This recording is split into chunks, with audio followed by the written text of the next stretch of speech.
has the final spot on a tiebreaker on Ryan Sieg. Sieg is below the cut line by 0 points. Below the cut line by 15 is Nick Sanchez. Daniel Dye is minus 44, and Dean Thompson is minus 59.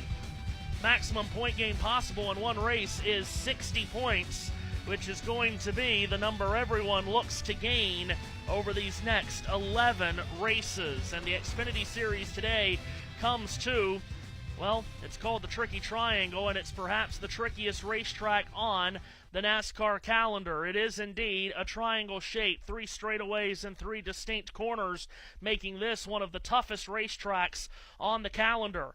It's the 10th running of the Explore the Pocono Mountains 250 for the Xfinity Series here at Pocono. But it's not an Xfinity Series regular that sits on pole today. Here's how they qualified in the starting grid from earlier this morning.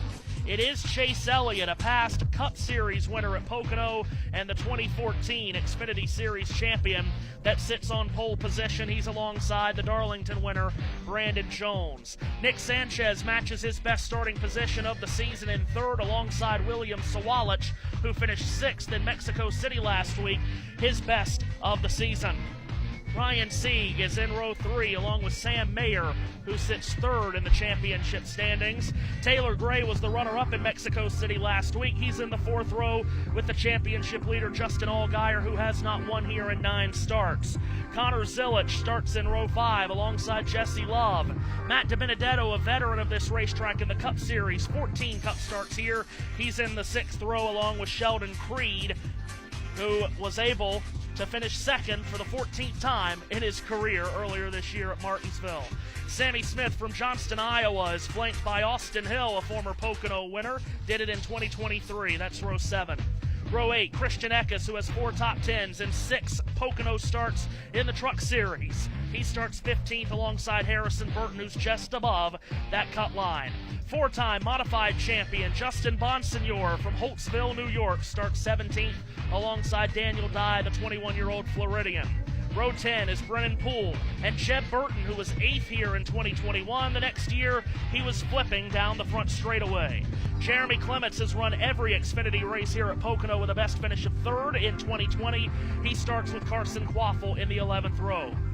Row 12, Parker Retzlaff. He's been 30th or worse in 4 of the last 5 races alongside Ryan Ellis, the 2009 Teen Mazda West Coast champion. Dean Thompson, 9th in the Truck Series here last year, is in row 13 with Josh Williams. 27th starter is Bakersfield, California's Blaine Perkins, along with Anthony Alfredo. Alpha Prime Racing's Mason Massey is in the 15th row alongside Pittsburgh driver Chris Wright. Josh Balicki is with another Pennsylvanian in the 16th row. That's Legionnaires' Garrett Smidley. Legionnaire about 4 hours west of Long Pond. Carson Ware, driving for Joey Gase's team, starts 33rd alongside Dawson Cram from Mooresville, North Carolina. Orchard Park, New York's Patrick Emmerling is in the 18th row alongside Leland Honeyman. And the final row is filled by Kyle Sieg, and making his 2nd start of the season, Logan Bearden from Texas. That's the starting grid for the 10th running of the Explore the Pocono Mountains 250, live on USRN2 and JB Motorsports. I'm joined by Seth Eves. Field just making a pass down pit road on their parade and pace laps as we speak, so we're only a couple of moments away from going green, Seth. Glad to be back in the greenery of the Pocono Mountains here in June and ready to go for our big weekend here on the network. Big weekend indeed. Love the Xfinity Series. Love doing these races. We always take a serious yet laid-back approach for our big broadcast, but we do it really much. But it's really a mixture of that when we get these Xfinity broadcasts. A lot of fun, and I don't know, man. We're gonna have. Obviously, Chase Elliott seems like the guy to beat, but hey, you mentioned a lot of guys. You just never know here and you mentioned a lot of guys that could be surprises based on solid runs in the past at Pocono. So it's a very unique racetrack, obviously, and can't wait to get the rag dropped on this thing. which we'll do here in just moments. It's a 100-lap, 250-mile race. The first two stages are 25 laps each. The final stage is 50. It's the 10th time the Xfinity Series has been here, Seth, and in the prior 9, 8 of those 9 have all been won by either a Cup regular or a future Cup regular. The only driver to never have once run full-time in the Cup Series to win an Xfinity Series race at Pocono was Austin Hill 2 years ago. Field has just gotten the one to go. They're in that long and flat turn 3, Seth, ready to get going on 100 laps, 250 miles at the Tricky Triangle. Let's do it. Chase Elliott and Brandon Jones in the front row, then Nick Sanchez, William Sawalich, and Ryan Sieg, the top 5 starters. Then Mayer, Gray, Allgaier, Zilich, and Love. 100 exciting laps set to go for the start of the Explore the Pocono Mountains 250. Here's Walnut Cove, North Carolina's Matthew Owens. Chase Elliott in the Hendrick Motorsports entry brings the field to the green flag, and it's time to drop the hammer in the Pocono Mountains of Pennsylvania. Elliott choosing the outside of row 1 to start on, gets a push at the back door from William Sawalich down this long front straightaway. Finally, they'll take it into the banking of turn 1. They stack it up 3, nearly 4 wide in turn 1 the first time. Elliott clears the first turn as the leader. Jones tucks in line second, then Sanchez running in third as they fan out.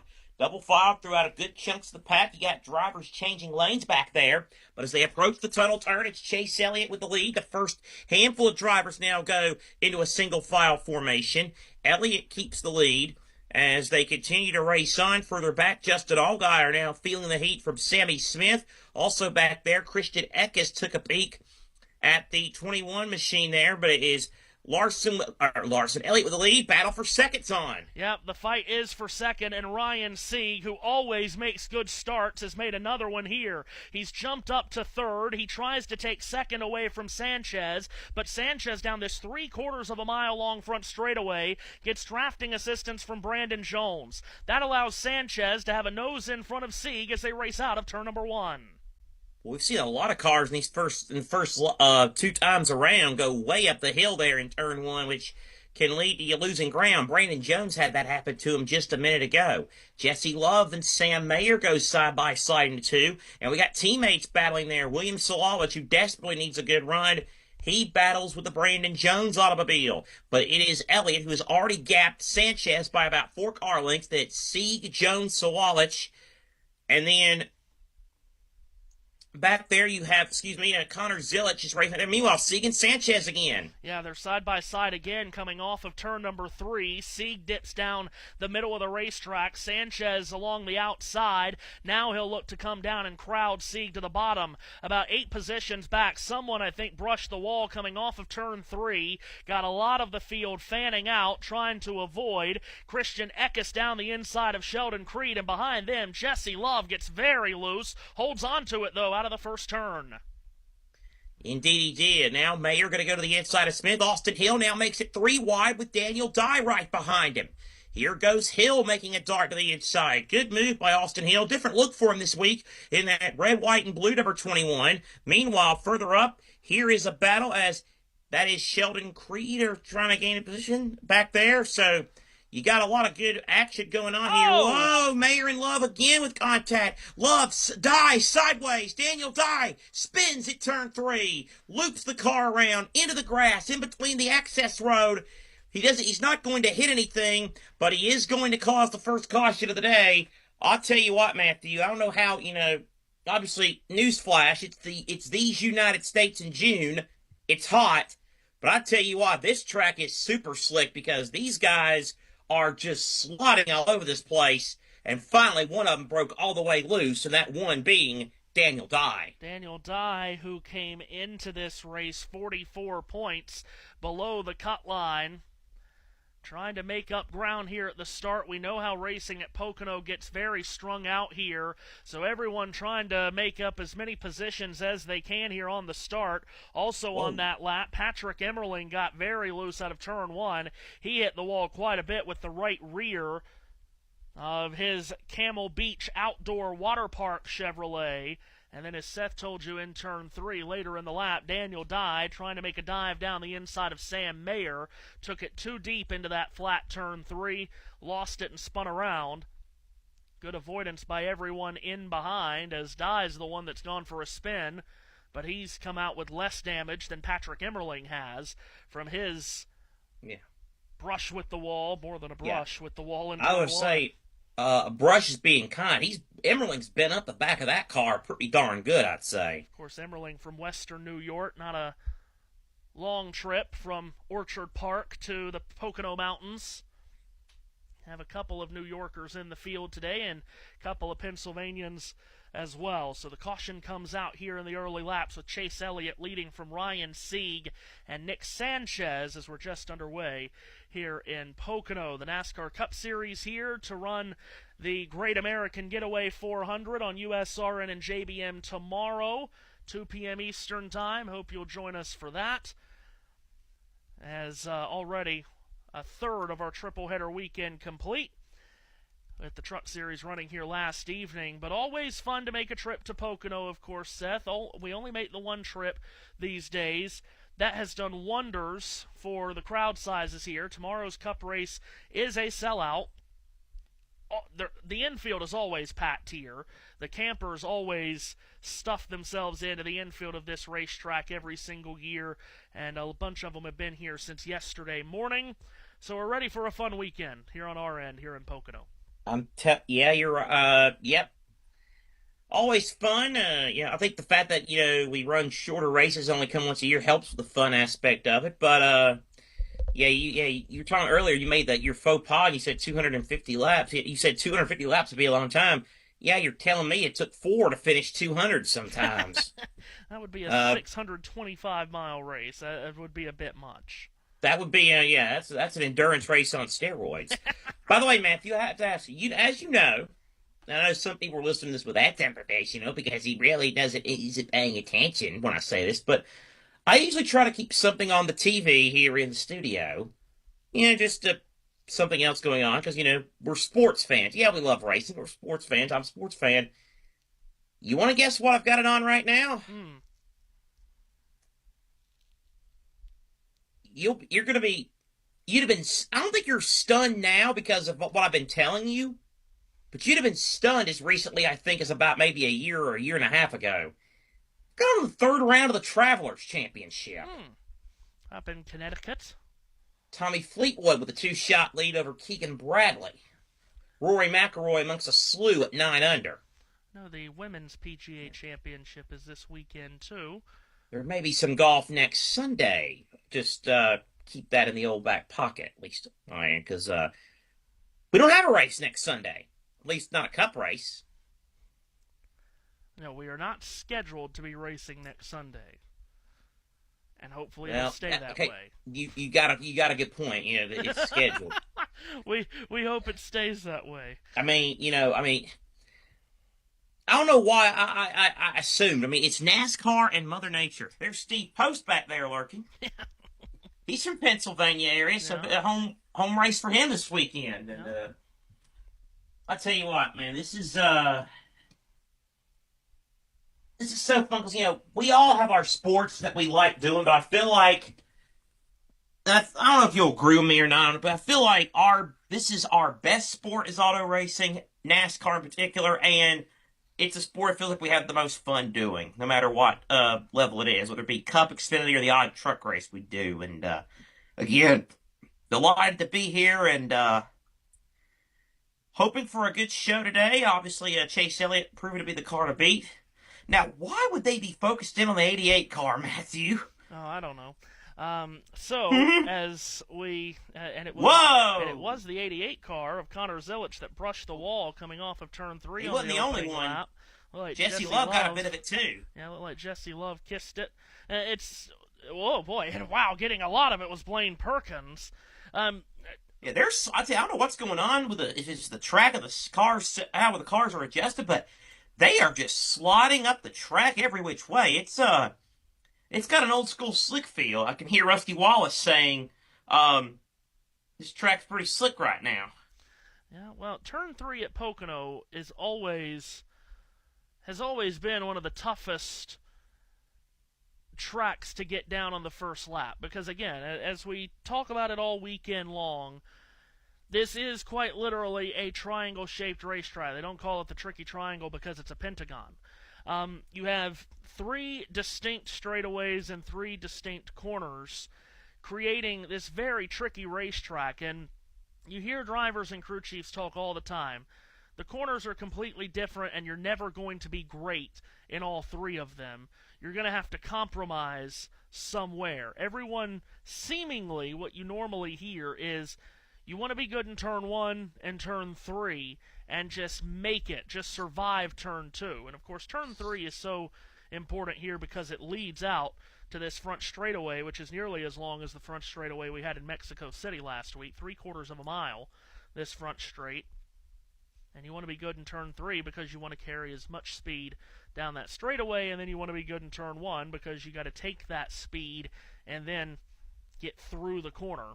So you got to have a lot of motor here, a lot of horsepower, but you've also got to have the handling, you got to have the chassis to get through these 3 turns. We'll talk more about that as we go on throughout the day today and, of course, the Cup race tomorrow. We are doubled up and getting ready for the restart. Chase Elliott and Ryan Sieg will be on the front row.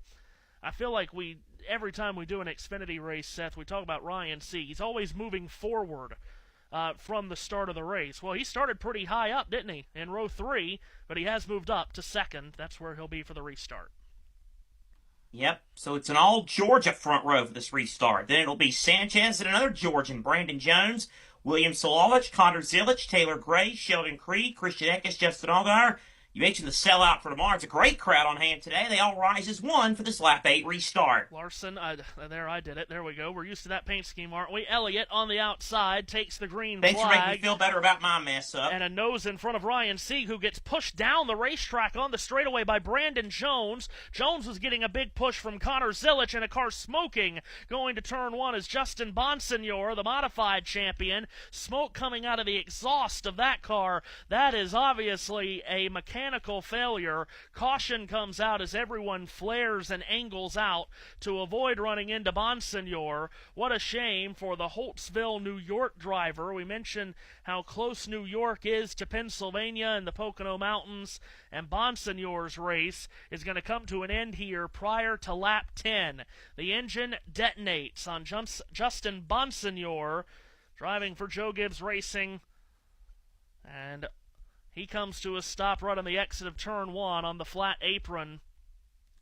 And we'll have to see if anyone got any damage in avoidance, because they were still 2x2 on the way to the corner when that engine went up in smoke. And I would imagine there were a lot of drivers that had to make dramatic moves to avoid him, and we'll see if any damage has been gained by anyone in doing so. We're under caution again on lap 9 of 25 in stage 1 of this 100-lap race.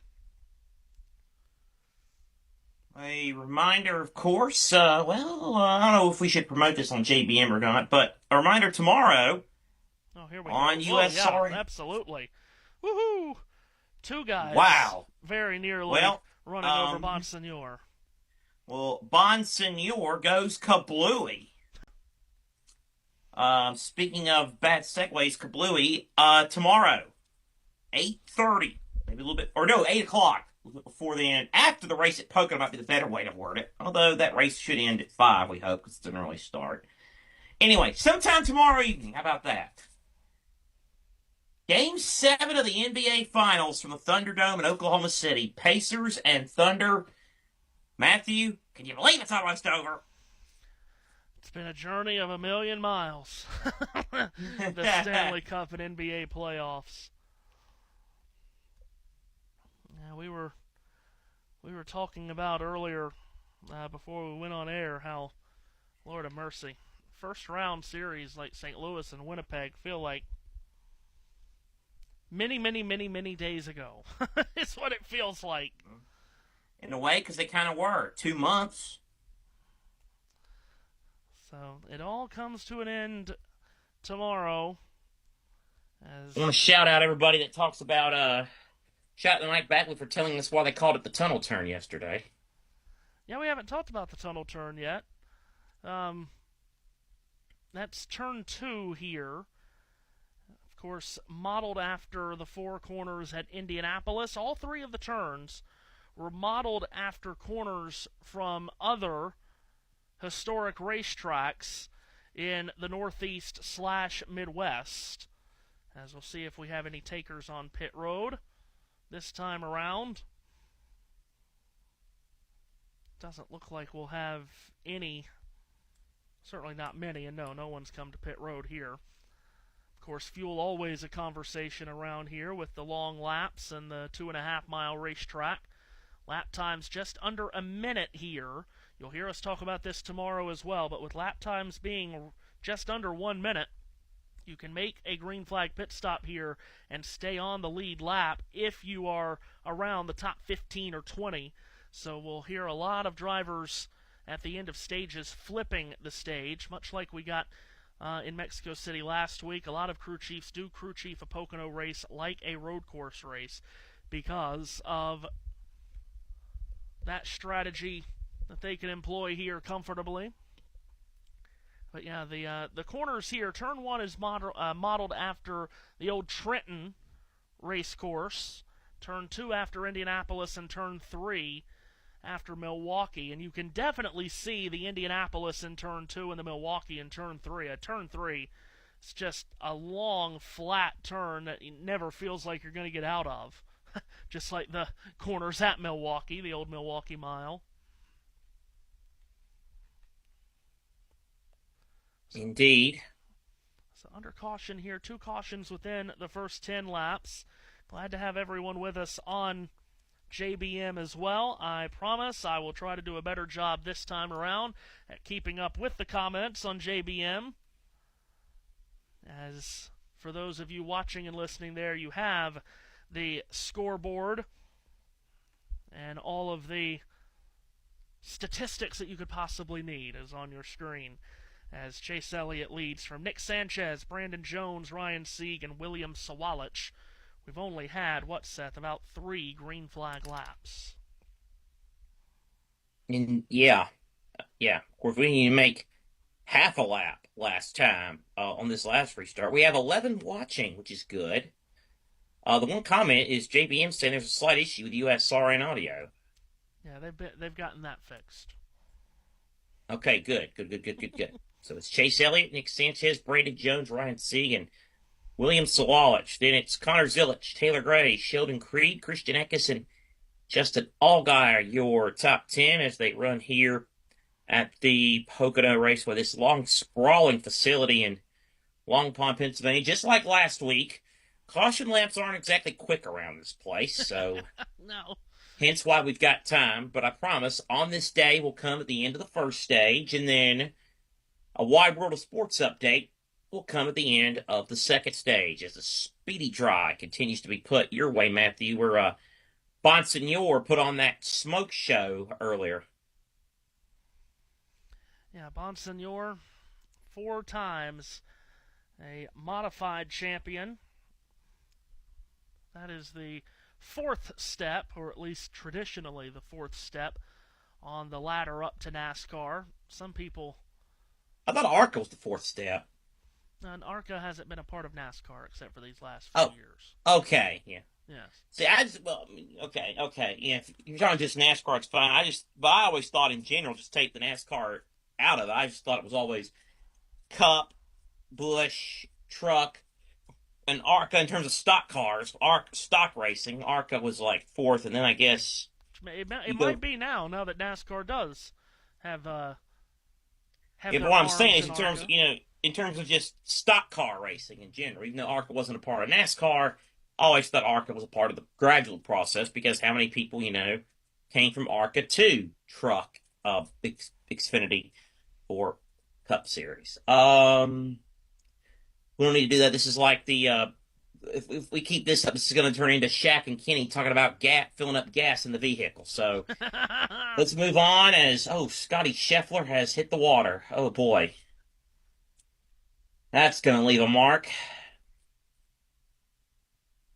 Let me get some practice in. Here's Rory for par at 11. Of course, golf is played quite a bit in this area of the country, up in the Poconos. McIlroy sinks the par putt to remain at 9 under, 3 off the lead.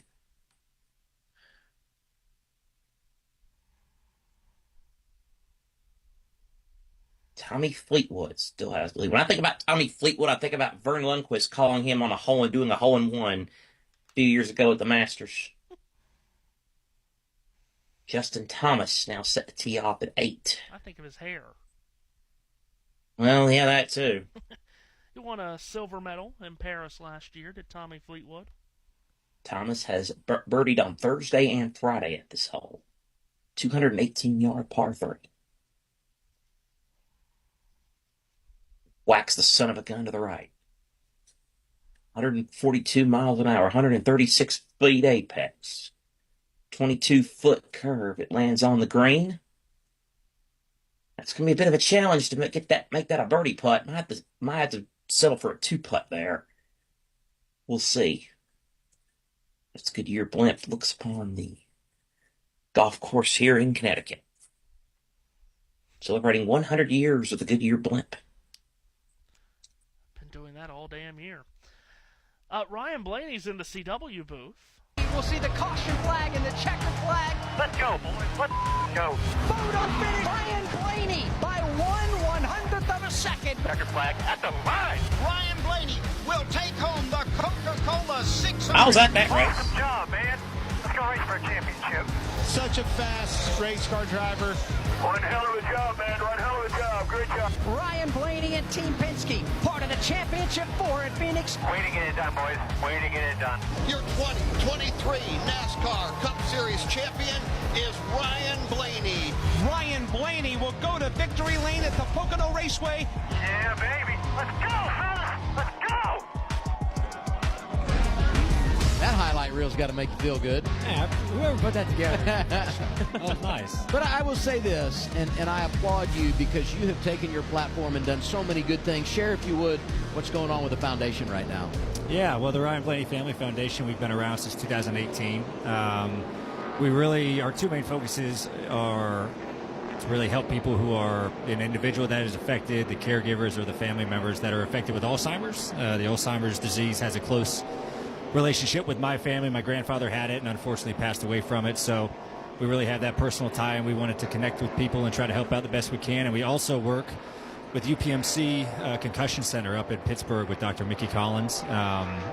Another thing I think is pretty prominent in race car drivers' career and their life. It's something I've been affected with, and Dr. Collins has done so many great things for not only race car drivers but other athletes around other sports. So really excited this year for our Fund to Fellow program, really having 2 people going through their postdoctoral in August, and they're going to start their 2-year program under Dr. Mickey Collins to open up their own centers around the country and help other people. So a lot of great things going. I have a lot of amazing people that work for our foundation that make some great things happen, and that's what it's about. You're just trying to make a little difference at a time, and it's been really neat to be able to do that for the past 7 years. Blaney up in the CW booth today with Adam Alexander and Jamie McMurray. Blaney, of course, the most recent Cup Series winner here in Pocono, Seth. And he'll look to defend that title tomorrow. Indeed he will. Looks like we're finally going to be doubled up here. There will be 12 laps to go in the stage with Chase Elliott and Nick Sanchez. Harrison Burton back there, he's like way back in the pack. So did come to pit road. Might have came down pit road. Yeah, did come to All right, pit here we go. road. Let's see if we can get more than half a lap this time. Now here's hoping.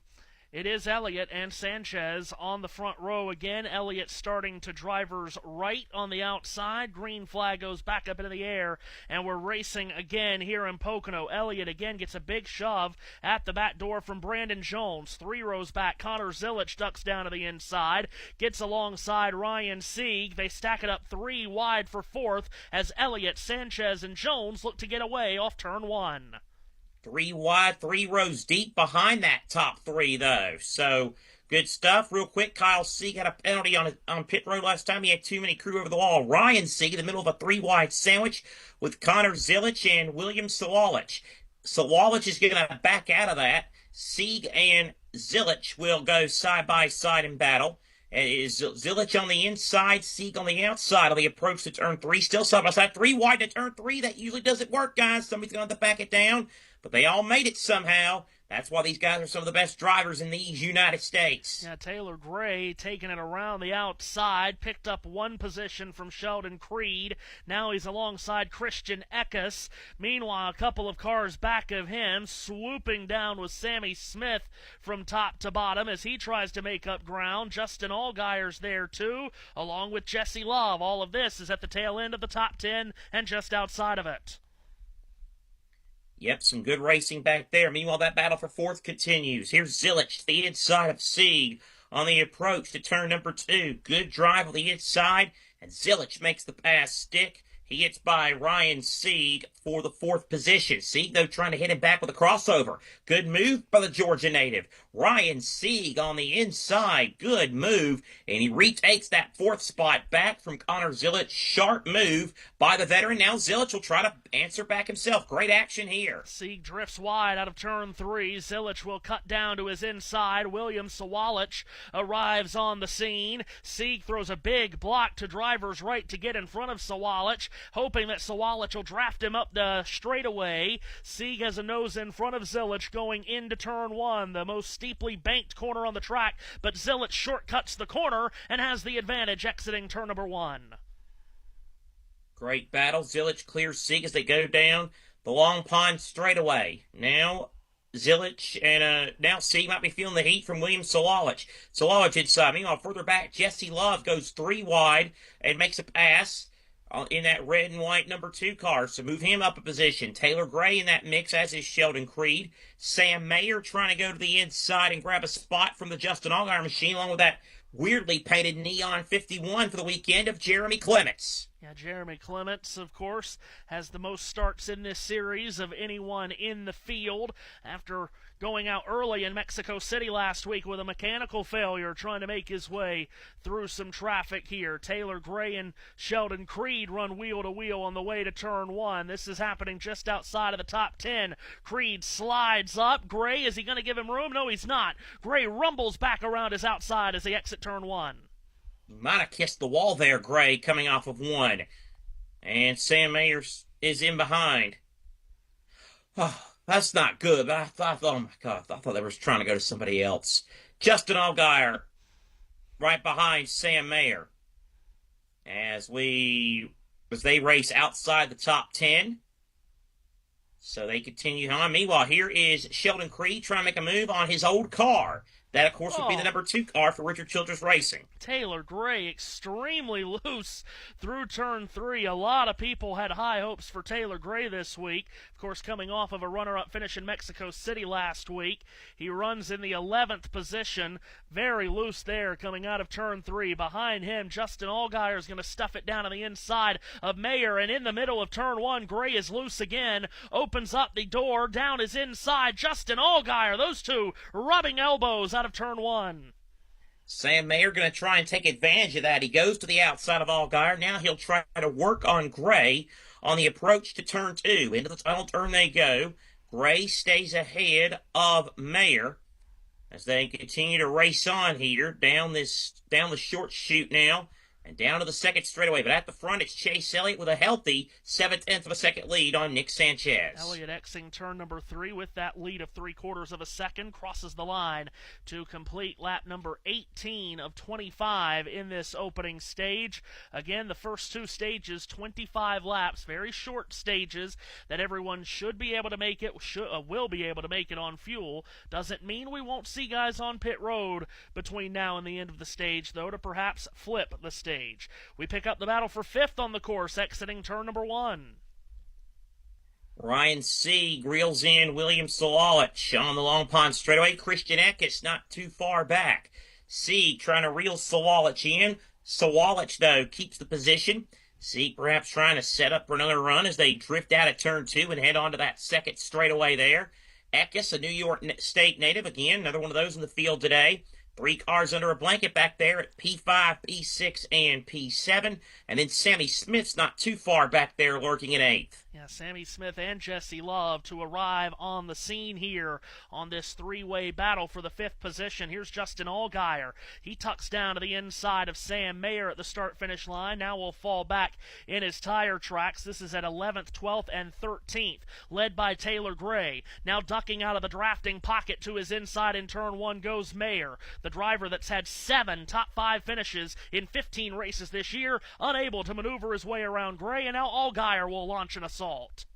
Allgaier goes way down to the inside. New look for him this weekend with the Carolina Carports car. And it's Allgaier who makes the pass on Mayer as they head towards turn 2. So move Allgaier up another spot in the order, up to the number 12 position. Good racing in the middle of the pack, just not really much at the front. Back to that 5th place battle. Sieg is close, but not close enough to make any kind of a move on Salage. But I'll tell you what, Matthew, 2nd place might be heating up soon. Brandon Jones gets the lasso out and looks to pull in Nick Sanchez. At the end of the main straightaway, Jones is in his slipstream and is only 2 lengths behind Nick Sanchez in the creamsicle orange and white. Big Machine Racing, number 48, half a groove higher in turn 1 than Brandon Jones. They sling it off the first corner and go down the Long Pond straightaway.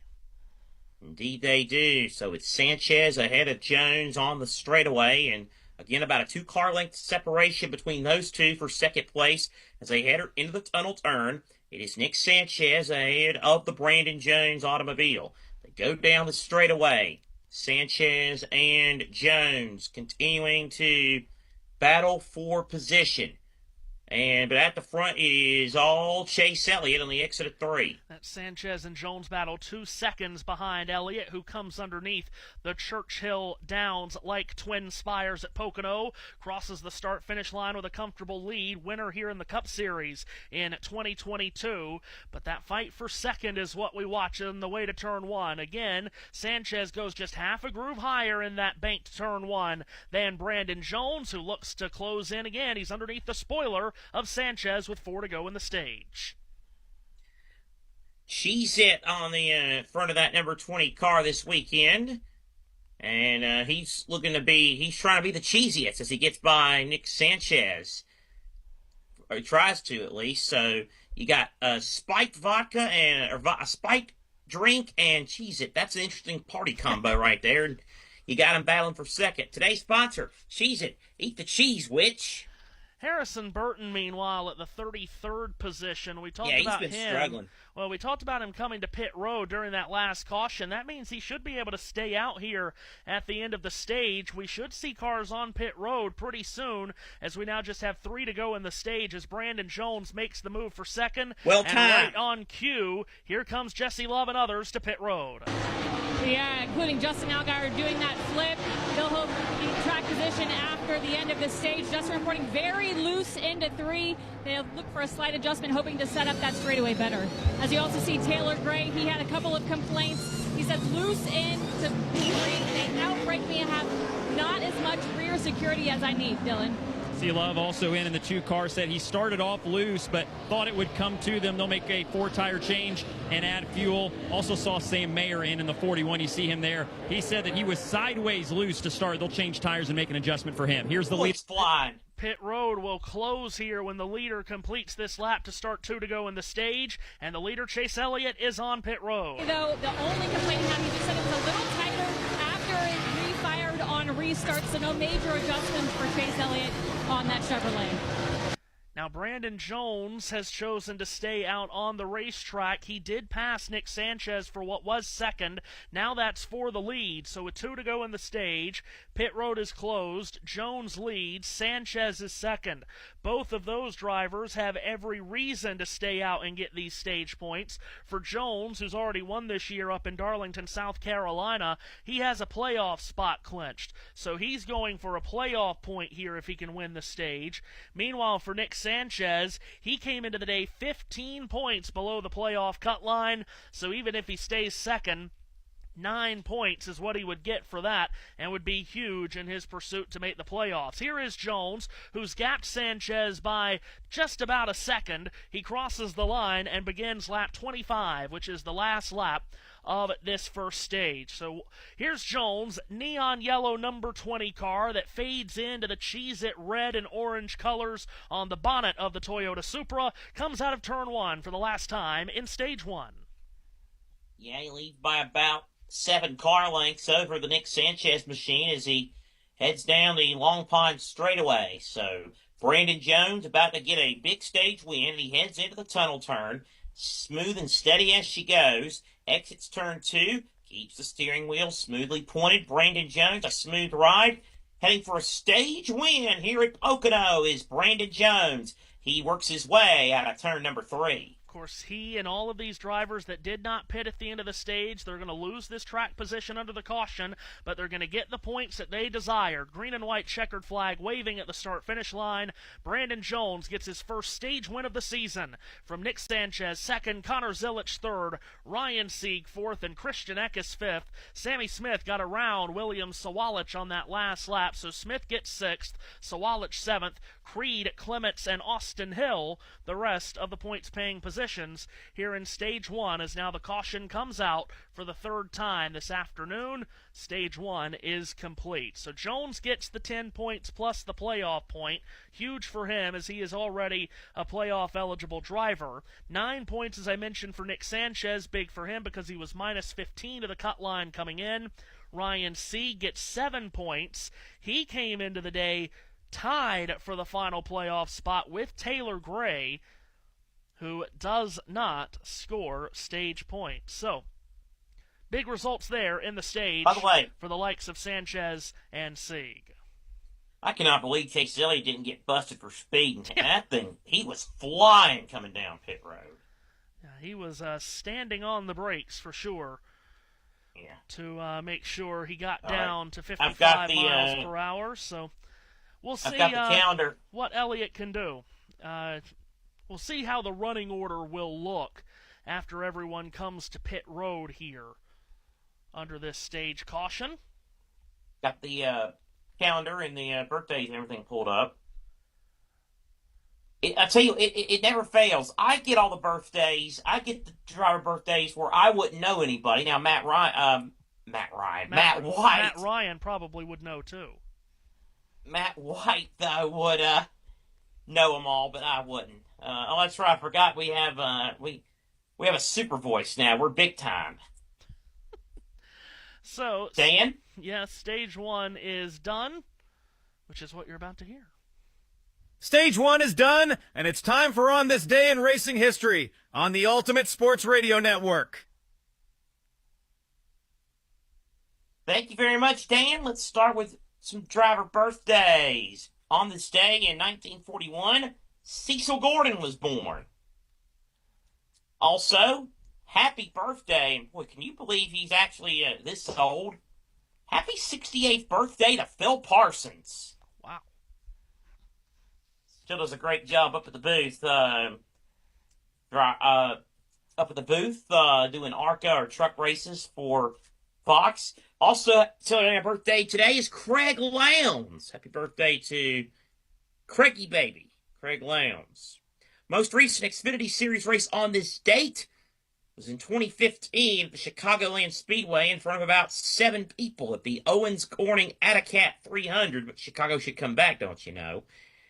Eric Jones won that day. Get ready for that, by the way. It's not far away. Get ready for that. It's not far away, most people feel. Oh, okay. A little inside scoop there. I like it.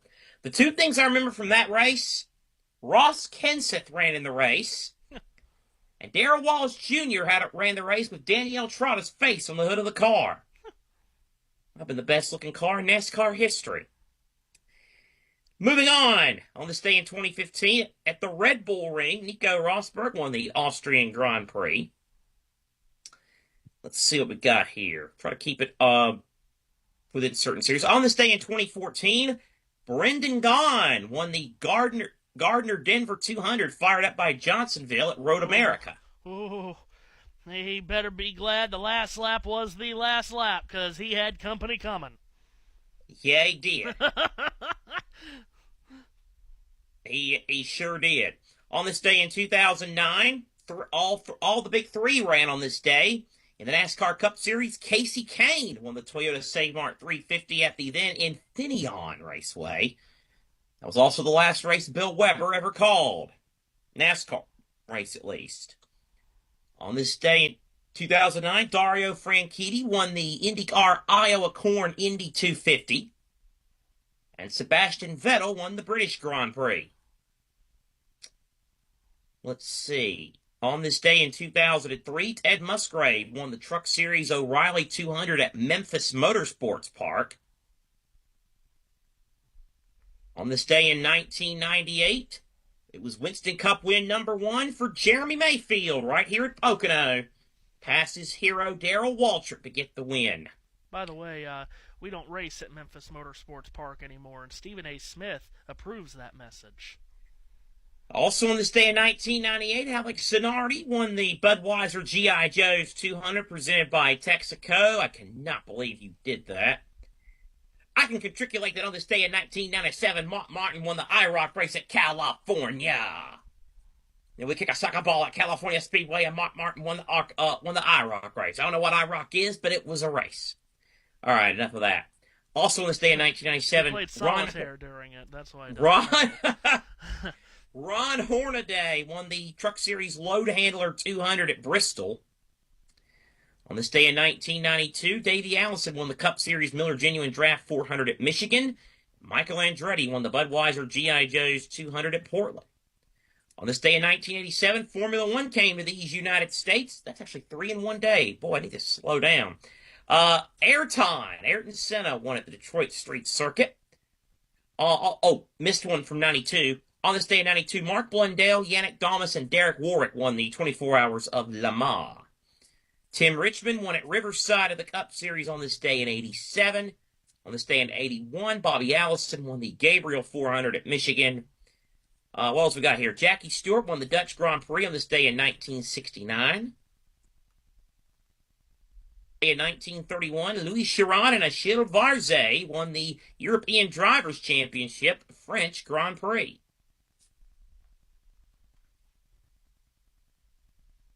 And that stream chat is about as weird as you would expect. So that's it for On This Day in Racing History. Oh, very good. Thank you, Seth. We appreciate it greatly. This has been On This Day in Racing History. Now back to the tower. And Matthew Owens. Thank you. Bye. Dan is very excited. Hey, Dan is, and the voiceover man, most excited. Oh, dear.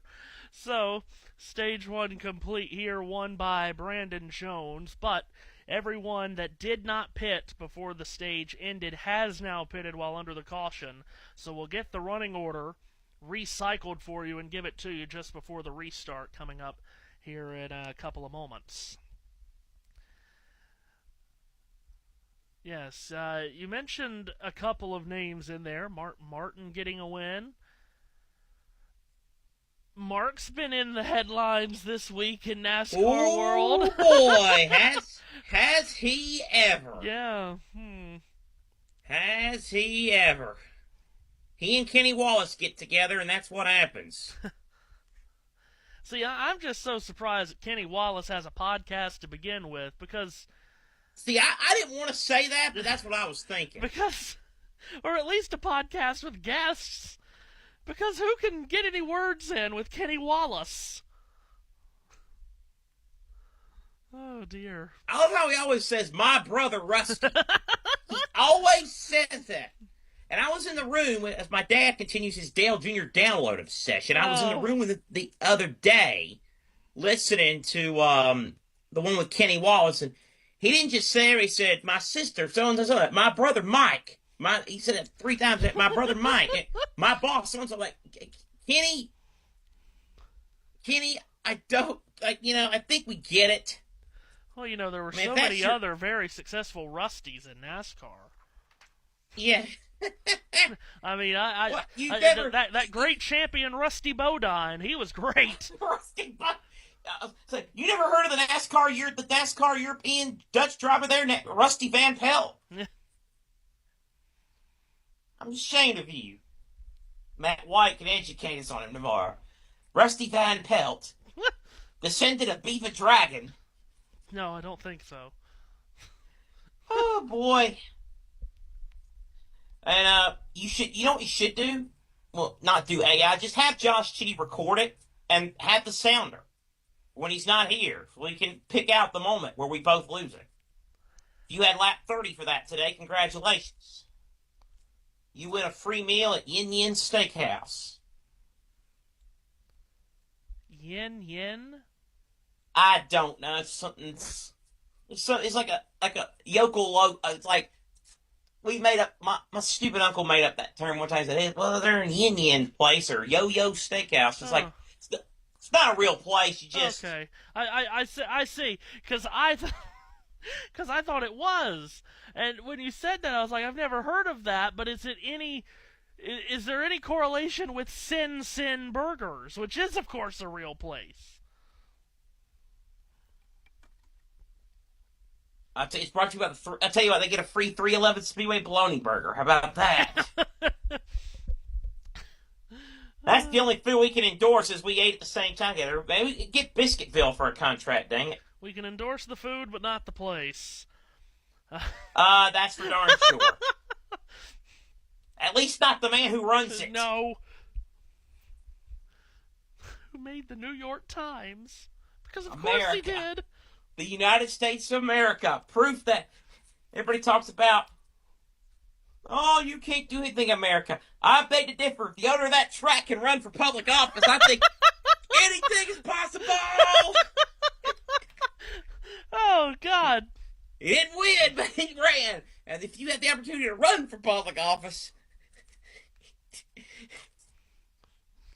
See, this is the opportunity. This is a conversation I did not think we would have today, but thankfully we are doubled up. I was going to say, isn't it like we're like a box of chocolates? You never know what you're going to get. Oh, my Lord. You start talking about food and endorsing food places. Like, what is something cheap that we could give people? Like, that we have a recommendation on. Oh, yeah, bologna burgers at 311. We ate that on Facebook Live. Well, that drew an audience. All right, here we go. Phil doubled up, and as we kind of hinted towards happening at the end of that stage, Harrison Burton is now the leader, able to stay out because he pitted under a caution in stage 1. So Harrison leads on this restart. He gets lane choice, and as all the leaders have done so far today, he chooses the outside. To his left elbow is Chase Elliott. Green flag flies, and we get stage 2 underway here at the Pocono Raceway. Harrison Burton in that Ford Mustang, trying to get some clean air on the nose of his AM Racing number 25. He will win the race under braking to turn 1. Breaks out with the lead. Side by side, they're behind for second. Justin Allgaier Motors right around the outside of Chase Elliott. Put Allgaier second highest up he's been today. So it's Burton and Allgaier 1-2 as they get in the Long Pond straightaway, 3 wide in the middle of the pack. But at the front, Harrison Burton leads. Here's Nick Sanchez on the inside, trying to get around the Jesse Love machine, the 48, picking up some places on this restart. Allgaier darts inside. He wants the lead from Burton on the short stretch. Heading to turn 3, he's going to take it. New leader at Pocono, it's Justin Allgaier, the veteran. And now Elliott will try to grab second from Burton. One of the few tracks where Justin Allgaier has yet to secure a win at in his Xfinity Series career. He comes to the line and leads the first green lap of stage 2. It is Elliott and Burton who run side by side at the end of the main straightaway for second. Taylor Gray watches that battle intently. Into the banking of turn 1, Elliott on the bottom. He'll sweep around Burton to take second. Now here goes Gray going after Harrison Burton for third. Gray on the inside of Burton as they battle for that number 3 position. Good hard racing here. Gray now trying to knife his way inside. And he's going to have the pass. So move Taylor Gray up to third. Burton now might be losing the fourth position on the straightaway on the second straight. Oh, trouble. Brandon Jones spins in front of William Solowich, and it's going to get a couple more. Austin Hill spins. Everybody scatters on the short straight to try and avoid. But the stage one winner, Brandon Jones, Daniel Dye has found trouble for the second time today. You're okay, Daniel. You can come cover your eyes now. Austin Hill. Wow, Duke says the same thing as Austin Hill drives away. So a three-car incident, Brandon Jones, Austin Hill, and Daniel Dye, and caution out again here at Pocono. That was a bit of a weird accident. Well, restarts here can get very, very scary, especially in the tunnel turn. The tunnel turn, turn 2, not a lot of banking. It's very tight. And there's a huge bump. So, again, the tunnel turn, as you may imagine, named because there's a tunnel to access the racetrack underneath the corner. Well, what that has done, it creates a big bump on the racing surface, and that is the sketchiest of the three corners here because of that bump in turn 2. And I'm imagining, Seth, someone just got out of shape there because their car went over the bump and they couldn't handle it. Let's see. Yeah. He got sideways underneath Carson Quabble, and then behind him, Daniel Dye hit Austin Hill, and then Hill got T-boned by William Sawalich. That's why Hill got all that damage. If you saw Matthew on the right side of his car, his right side of the car is screwed to smithereens. I would imagine if we were to get a replay on our monitor centered on Brandon Jones, we'll see that car on the bumps. Yeah, he just lost it on the bumps. And drivers and crew chiefs all week long have been talking about how the more and more hot summers and cold winters they have up in this area, that bump is getting worse and worse. And, yeah, Jones, we just got an in-car camera on our monitors, and you could just see it as he went across the bumps, the wheel bouncing in his hands, vibrating in his hands because of just how ferocious that bump is. And as Seth mentioned, Daniel Dye, Austin Hill, the winner here from a couple of years ago. You'll be stunned to know that he stole the win on that day. Involved in very heavy damage to the right rear of Austin Hill's car. That right front tire's about gone, too. So that brings out our fourth caution of the day, third for incident. Right rear tire, excuse me. And Brandon Jones, who we talked about how important it was for him to win that stage, to get the points in the playoff point. But, as we said, when you decide not to flip the stage and get the stage points, that means you lose all that track position for the restart, and you're going to be in amongst all of that. And it burns Brandon Jones here. Now, his day's not done. He has gotten it to pit road. They're going to work on that car. It's not race-ending damage that Jones has gotten out of this, but it certainly is going to affect him. These three long straightaways, combined with these three technical corners, aerodynamics play just an enormous part at this racetrack, and that car is not going to be aerodynamically stable the rest of the day.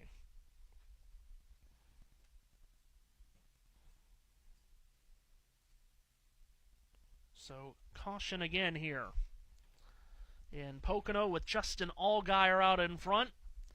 Mention that this is the 10th time the Xfinity Series has come to Pocono. There's a handful of drivers that has run every Xfinity Series race at Pocono. Allgaier is one of them. He's yet to win here in Pocono. Ryan Sieg and Jeremy Clements, a couple of other drivers that's run all of the prior 9 Xfinity races here at the Tricky Triangle. Then you talk about guys like Chase Elliott and Matt DiBenedetto and Harrison Burton. They have plenty of Cup experience here at this racetrack as Daniel Dye pulls away on pit road as well.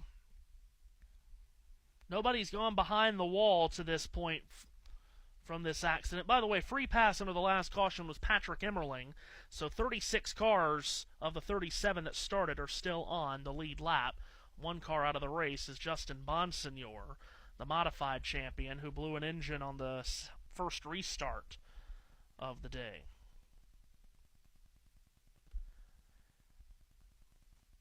The Xfinity Series is in prime time next Friday night in Hampton, Georgia, and Atlanta.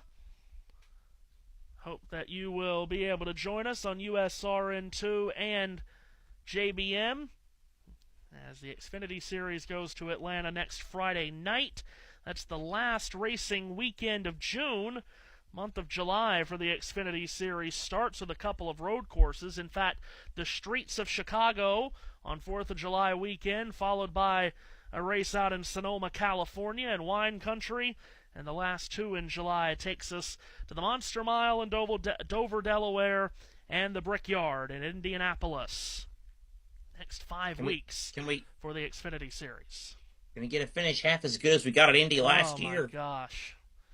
Oh, my Lord. Riley Herbst winning in just a tremendous three-way battle along with Cole Custer and Eric Almirola to win that Pennzoil 250 last year at the Brickyard. That'll be July 26th for the Xfinity Series out in Indianapolis. And then once you get through July, I think there's only 5 races after that. Then you get into the playoffs. Iowa, Watkins Glen, Daytona, Portland, and Gateway. Playoffs start on Friday, September the 12th, up in Bristol, Tennessee. Thunder Valley. Food City 300 in Bristol. Kyle Larson, of course, just murdered the field earlier this He won't be in that race, Bristol. thank No, God. He won't be in that one. He might bore us in the night race, but he will, he won't win. Boy, isn't it a shame that I've had to be that sarcastic about Bristol? I'm giving a ringing endorsement to listen, huh?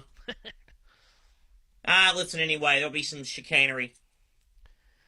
Of course, as we mentioned at the top, 6 drivers so far are playoff eligible based on wins in this Xfinity Series. Allgaier, Hill, Zilich, Smith, Love, and Jones are the 6 drivers that have won this season as regulars to clinch their playoff spot. And really, only 7th place Sam Mayer is comfortable on points. Seth 8th on back is very tight. In fact, 8th to 15th are only separated by 57 points coming into action today. And there are drivers that are either at or below the cut line that I don't think expected to be at or below the cut line at this point of the season, like Carson Quaffle, only 35 points above the cut line. Taylor Gray and Ryan Sieg tied for that final spot. Christian Eckes, I think a lot of people looked at Christian Eckes as a guy that, after what he's done in the trucks the last couple of years and coming up with Colleague, he was easily going to make the playoffs. He's 17th, 64 points below that cut line. And then, what do you make of William Sawalich? Oh, yeah, 22nd, and he's in must-win. And absolutely he is. And last week, wow! Now, there's a name I haven't heard in a while. Danny Eflin is the crew chief for Harrison Burton. Yep. Let's focus on that former driver being a crew chief. Yeah.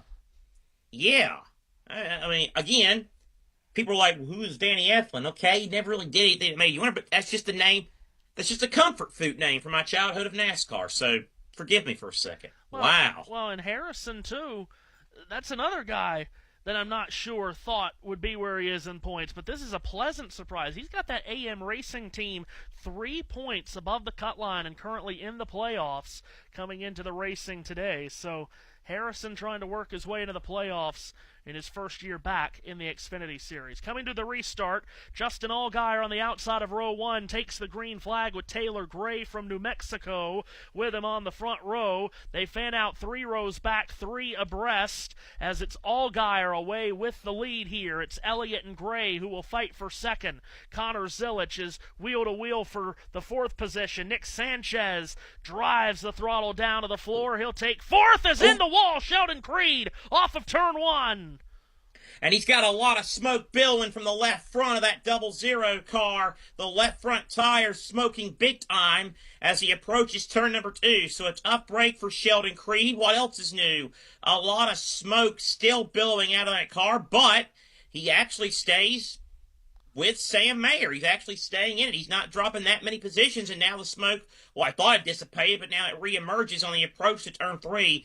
Yeah, he bounced off the wall something fierce coming off that number 1 corner. And bounced He got off. into Harrison Burton. Yeah, and Creed's going to have to come to pit road. He's going to have too heavy of damage, and Harrison's got a lot of damage to the right front. I was going to say, Harrison probably got a lot of damage, too. Yeah. And Sheldon Creed can do what he wants to. Eventually, NASCAR is going to have to call him in if he doesn't come in. And if his crew doesn't. Yep, he is in. He is in. Sheldon Creed, after clanging off the wall on the exit of turn 1, and we were just talking about Harrison Burton in this big points battle to make the playoffs. He got himself up to the front with some good strategy from Danny Efland, and now all that's probably gone with that damage. Let's pick up the leaders out of the tunnel turn. Justin Allgaier keeps his lead over Chase Elliott. Connor Zilic has gotten around Nick Sanchez for 3rd. Sanchez 4th, Taylor Gray in the 5th position. And it's Love, Sieg, Smith, Burton, and Quapple, the top 10. Harrison Burton as well. He's not in the top 10, I don't believe. He might be. We'll see what happens when they come across the line. But it's Allgaier leader. And Ryan Sieg way down on the inside of the main straightaway, trying to get alongside Daytona winner Jesse Love, and he does. On the way to turn 1, Sieg will stuff it in on the bottom. Drifts up, takes the clean air off the nose of the red and white number 2 of Jesse Love, and Ryan Sieg moves up into 6th. Indeed he does. So good drive of the 36. Meanwhile, Elliott is hunting Allgaier down. 11 laps to go in this second stage. Elliott to within a car length of the tunnel turn of Allgaier. Allgaier maintaining the advantage. He still keeps a steady wheel, but Chase Elliott is on the move. They'll go into turn number 3. Both will stay in the preferred racing groove. Elliott, though, eating him up. Whips it to the high side. Might be trying to wind it up coming out of turn 3. Exiting that flat turn 3 and back to the 3/4 of a mile long main straightaway. It's Allgaier leading by just a car length as they flash across the line. JRM Chevrolet followed by the Hendrick Motorsports entry of Elliott. Then another JRM Chevrolet and Connor Zilic. Then in 4th is Nick Sanchez. And Taylor Gray is hot to trot to the back bumper of Sanchez. Takes it to the inside right along the yellow line of the bottom. Taylor Gray on the move for 4th. And Elliott is now going for the lead of the Long Pond straightaway, or at least I thought he was going to pull alongside. Meanwhile, Gray blows by Sanchez. Trouble off at turn 1, 2. Leland Honeyman. Off of turn 1, and Leland Honeyman in the number 70 car.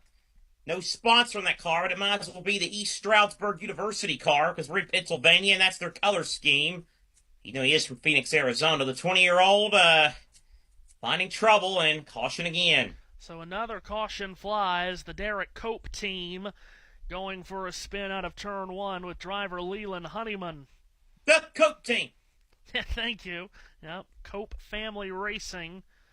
That number 70, and around Honeyman goes. Did a nice job keeping it off the wall. And we'll figure out how that happened on the exit of turn 1. Oh, he got a little bit of help from Mason Massey, who brushed the back bumper of Honeyman and sent him around to the exit of turn 1. Cars are so light at the rear at that point of the racetrack as they feed throttle off the exit of the corner. It doesn't take much to get one to spin right there, and Mason Massey just got in the back of him. Very colorful Mongoose Power Solutions sponsored car for Mason Massey here this weekend for Alpha Prime Racing. Alpha Prime bringing very colorful cars to the racetrack this weekend with Massey and Brennan Poole. Oh, yeah, Brennan Poole, the one that you cannot miss. Of course, he had a bad weekend. He's had a bad, I do a pass-through on the opening at the start of the race, and car chief got ejected, so... Wasn't able to qualify. Oh, yeah. And, of course, he's running that very same paint scheme in the Cup race tomorrow. I'll tell you what. I'll tell you who else is running. I'll tell you who else is running a bright, can't-miss paint scheme tomorrow. That's Ross Chastain. Yes. By the way, Harrison Burton, after that contact, we would expect him on pit road under this caution. He had fallen back to 14th, but he did not come to pit road. This caution, a break for Sheldon Creed, who also did not fall off the lead lap. Pit road is open this time, and it looks like we will get some leaders coming in. Yep, Allgaier and Elliott will come in. Connor Zilich takes the advice of his dumbass crew chief and stays out. Got a handful making their way down, Kim. Here they are on Progressive Pit Road. Including Chase Elliott and Justin Allgaier. You see the 7 of Allgaier. He was complaining about each of the corners. The biggest complaint, a lateral stability. They don't want to tighten them up too much and affect one of the corners over the other. As you see Chase Elliott in the 17 on the left side of your screen, he said no major complaints, just not as good in dirty air. Dylan. And here is Harrison Burton in. So as you guys talked about, maybe just going to try to stick with doing something a little bit different here. And they'll look at that damage as well on the right front. The spotter and crew chief both said that just obviously a little bit of damage on the right front there, but Harrison didn't feel like the car was driving any significantly worse. So they are going to go around and just patch that up a little bit. And they did change 4 tires and add fuel. Kevin Hamlin, the spotter for that 25 team, and Harrison Burton. No relation to James Dennis Hamlin, who starts on pole tomorrow for the Cup Series race here. Boy, Dylan was really prepared for that baton toss. Kevin Hamlin, of course, a former driver himself, like you said. So you got the crew chief and the spotter, former drivers for that 25 car. Yeah, indeed. Also, Austin Hill is on pit road with the I hood wondered up. if, I got to be honest with you, after I teed you up and you said, I don't know, I didn't think we was going to get a dig. I didn't think we was going to get a Matthew dig at the crew chief, the 88 today, but we did get one in stage 2. So if you had that as on your bingo card, you win a free bologna burger from Seth and Matthews Grill. These things, of course, cannot be planned, but it just happened naturally. Yes. And Kimmy, baby, it's Allgaier, not Allgaier. Everybody with this Allgaier. I need them all to really.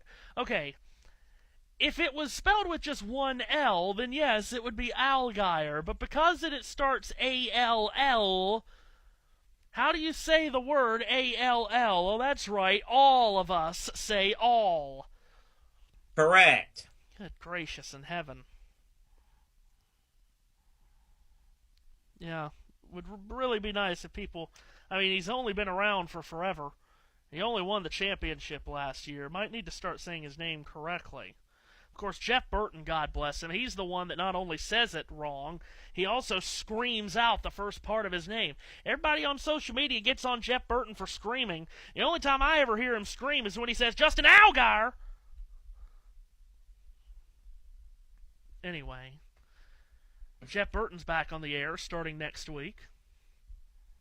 Jeffrey Burton. But anyway, earlier than normal for him, of course, as he joins Larry McReynolds and Mamba Smith on the Altcast on True Television. How about Louis Foster on IndyCar pole? Now that's a shock.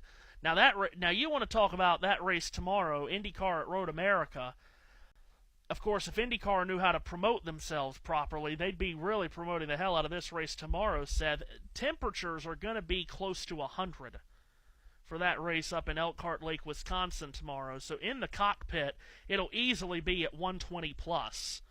They are going to have to be real warriors tomorrow to complete that Grand Prix in Road America tomorrow, which will be here on JBM and here on USRN2 tomorrow at 1 p.m. Eastern Time.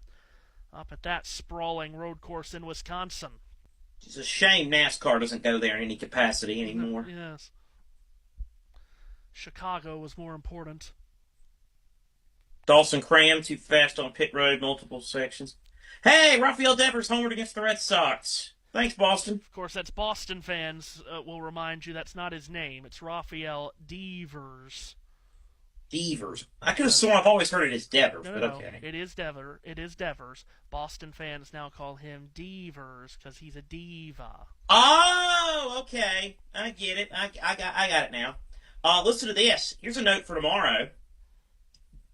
Of course, they don't know that they sound like Chris Fowler when they say that. Devers. God almighty. Here's the stats. Into the end zone. Devers touchdown. Shut up. Devers touchdown. Between the goalposts, home run! Stop it! Stop it! I'm about to pull Shaq and leave the set! Stop it! Anyway. That ball will not be caught. Touchdown. This is the first. Stop. Oh, God. This is... Tomorrow will mark the first time since the 2018 Coke 600 that the best qualifying Hendrick car in a cup race is starting 18th or worse. Oh, gosh. Now, hold on a minute. I am just hearing that apparently Chip Carey has said something bad. Yes, he has. And, well, Nick Castellanos will put in a bet for him right now. Yes, you will. Yes, you will. I'll have to listen to that clip when we're not on air. And also, in your inbox, a former U.S. presidential candidate's going to the Independence Bowl. I'm so sorry. I'm still caught on that ball will not be caught. As the catch is made in center field. We're doubled up, you idiot. Can we get back to the race, please? Well, we are at Pocono. Let's say restart coming up in about 2 minutes and keep talking and then rejoin it when they go to turn 1. Why in the world? Chevrolet Corvette pace car is about to come to pit road. No, and it doesn't take. It's the innocuous stuff, like a reporting of a home run. Here we go.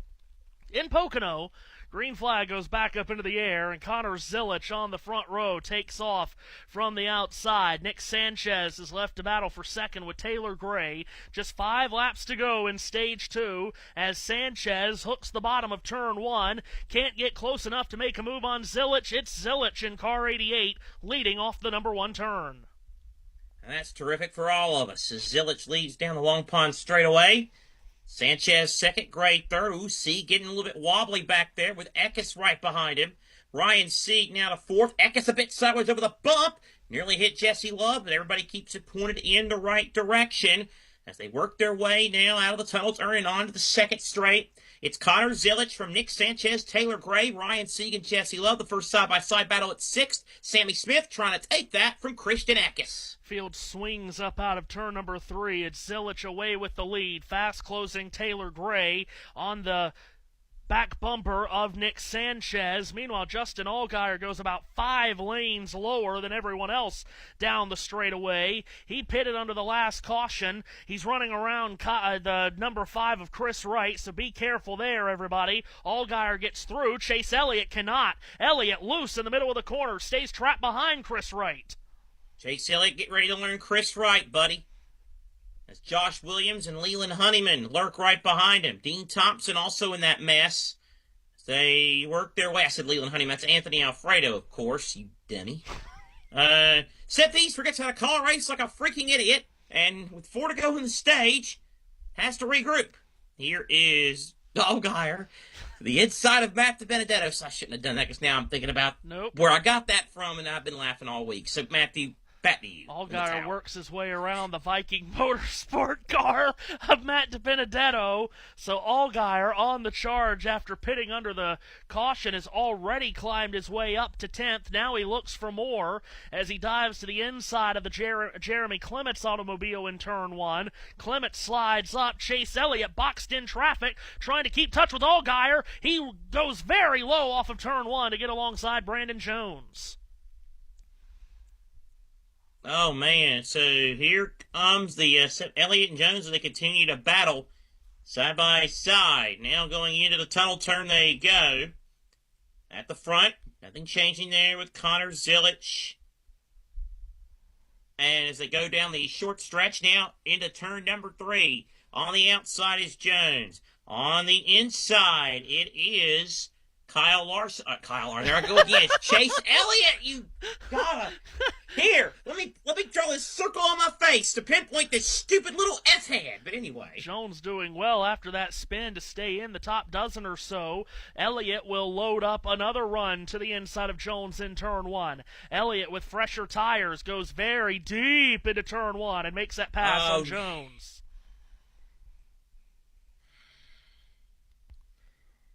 And just like Kirby Smart with his drivers behind the wheel, his players behind the wheel of cars, this has gotten out of control. Connor Zilic still leads. Allgaier right behind Carson Kvapil. JBM audience don't know who Kirby Smart is, but here's Carson Kvapil now to the outside of Justin Allgaier. You know who they are. He's no one worth knowing. Boy, you going to get a bunch of angry Georgia rednecks mad at you about that when they find out. You going to hear barks in your dreams. Whoa, whoa, go dogs. But anyway. Meanwhile, final lap of Stage 2 underway. Connor Zilic leads by nearly a second and a half on Nick Sanchez and Taylor Gray, who are still tied together with a very small piece of rope for the second position. Brandon Jones trying to maneuver away from Matt DiBenedetto in turn 1. Let's pick up that fight for second down the Long Pond straightaway. Well, they nearly touched there, Gray and Sanchez. Boy, rubbing elbows a little bit there on the approach to turn 2. Whoa! Sanchez forcing him way down to the bottom. That gave me Jimmy Johnson, Kurt Busch vibes, and not in a good way. Here's Taylor Gray. He'll make the pass stick. Sanchez trying to work back. Heck of a battle for second in this stage as Sanchez backs it into number 3 corner. Now he and Gray continue to battle. Nearly touch again. Zilic is heading for a stage win. Who is going to finish second? So Zilic gets the green and white checkered flag for his 3rd stage win of the year. Gray gets to the line ahead of Sanchez for 2nd. Jesse Love is 4th. Christian Eckes is 5th. As now the caution flag wave, for God's sakes. Sieg, Allgaier, Smith, Kvapil, and Jeb Burton, the rest of the points-paying position. So Allgaier, despite that pit stop, still came all the way up to finish 7th. Can we stop acting like Frank Stoddard's up there, snookering everybody for Frank Stoddard? For God's sakes, I've really about let it fly. Can we please, with this real quick stupidity? Speaking of crew chiefs, you see we're not Joey Logano and Todd Gordon are together in the MRN booth this weekend. Yeah, sure did. An actual crew chief of talent. Yeah, right. And an actual driver of talent. Funny how that one over there on that box is 0 for 2 in that department. Redneck Jesus ruins everything. Redneck Jesus. Hayseed Jesus. But, oh my God. Yeah, it took a while. I honestly didn't think we were going to get it after he kind of ignored that when I teed it up for him earlier. Oh, but never bet against Matthew taking at least one dig. By the way, again, I'm with you on that. I'm just making the observation. He could go deep into the woods of Iceland and never come back, and I would love that. Yeah. Take that guy who says that too. Yeah. Can he take that deep guy with him? I mean, Chris is supposed to be going to England. Maybe we can have a flight diversion and he go to Iceland or something. It's really cold up here. He will not be found. I'm having trouble. It's too cold up here. Oh, we got a frostbite. We got a crash frostbite. Oh, we got a snow shower. Oh, God. Take Lady Pope up there. Tell him it's going to snow every day. Oh, well, the whole country will hear her.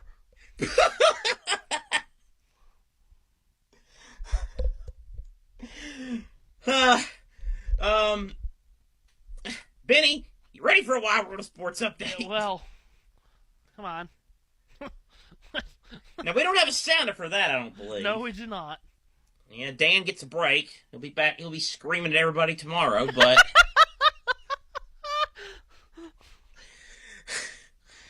In golf, at the Travelers Championship, very competitive action. Tommy Fleetwood through 12 holes is at 13 under par. He has a one-shot lead over Russell Henley.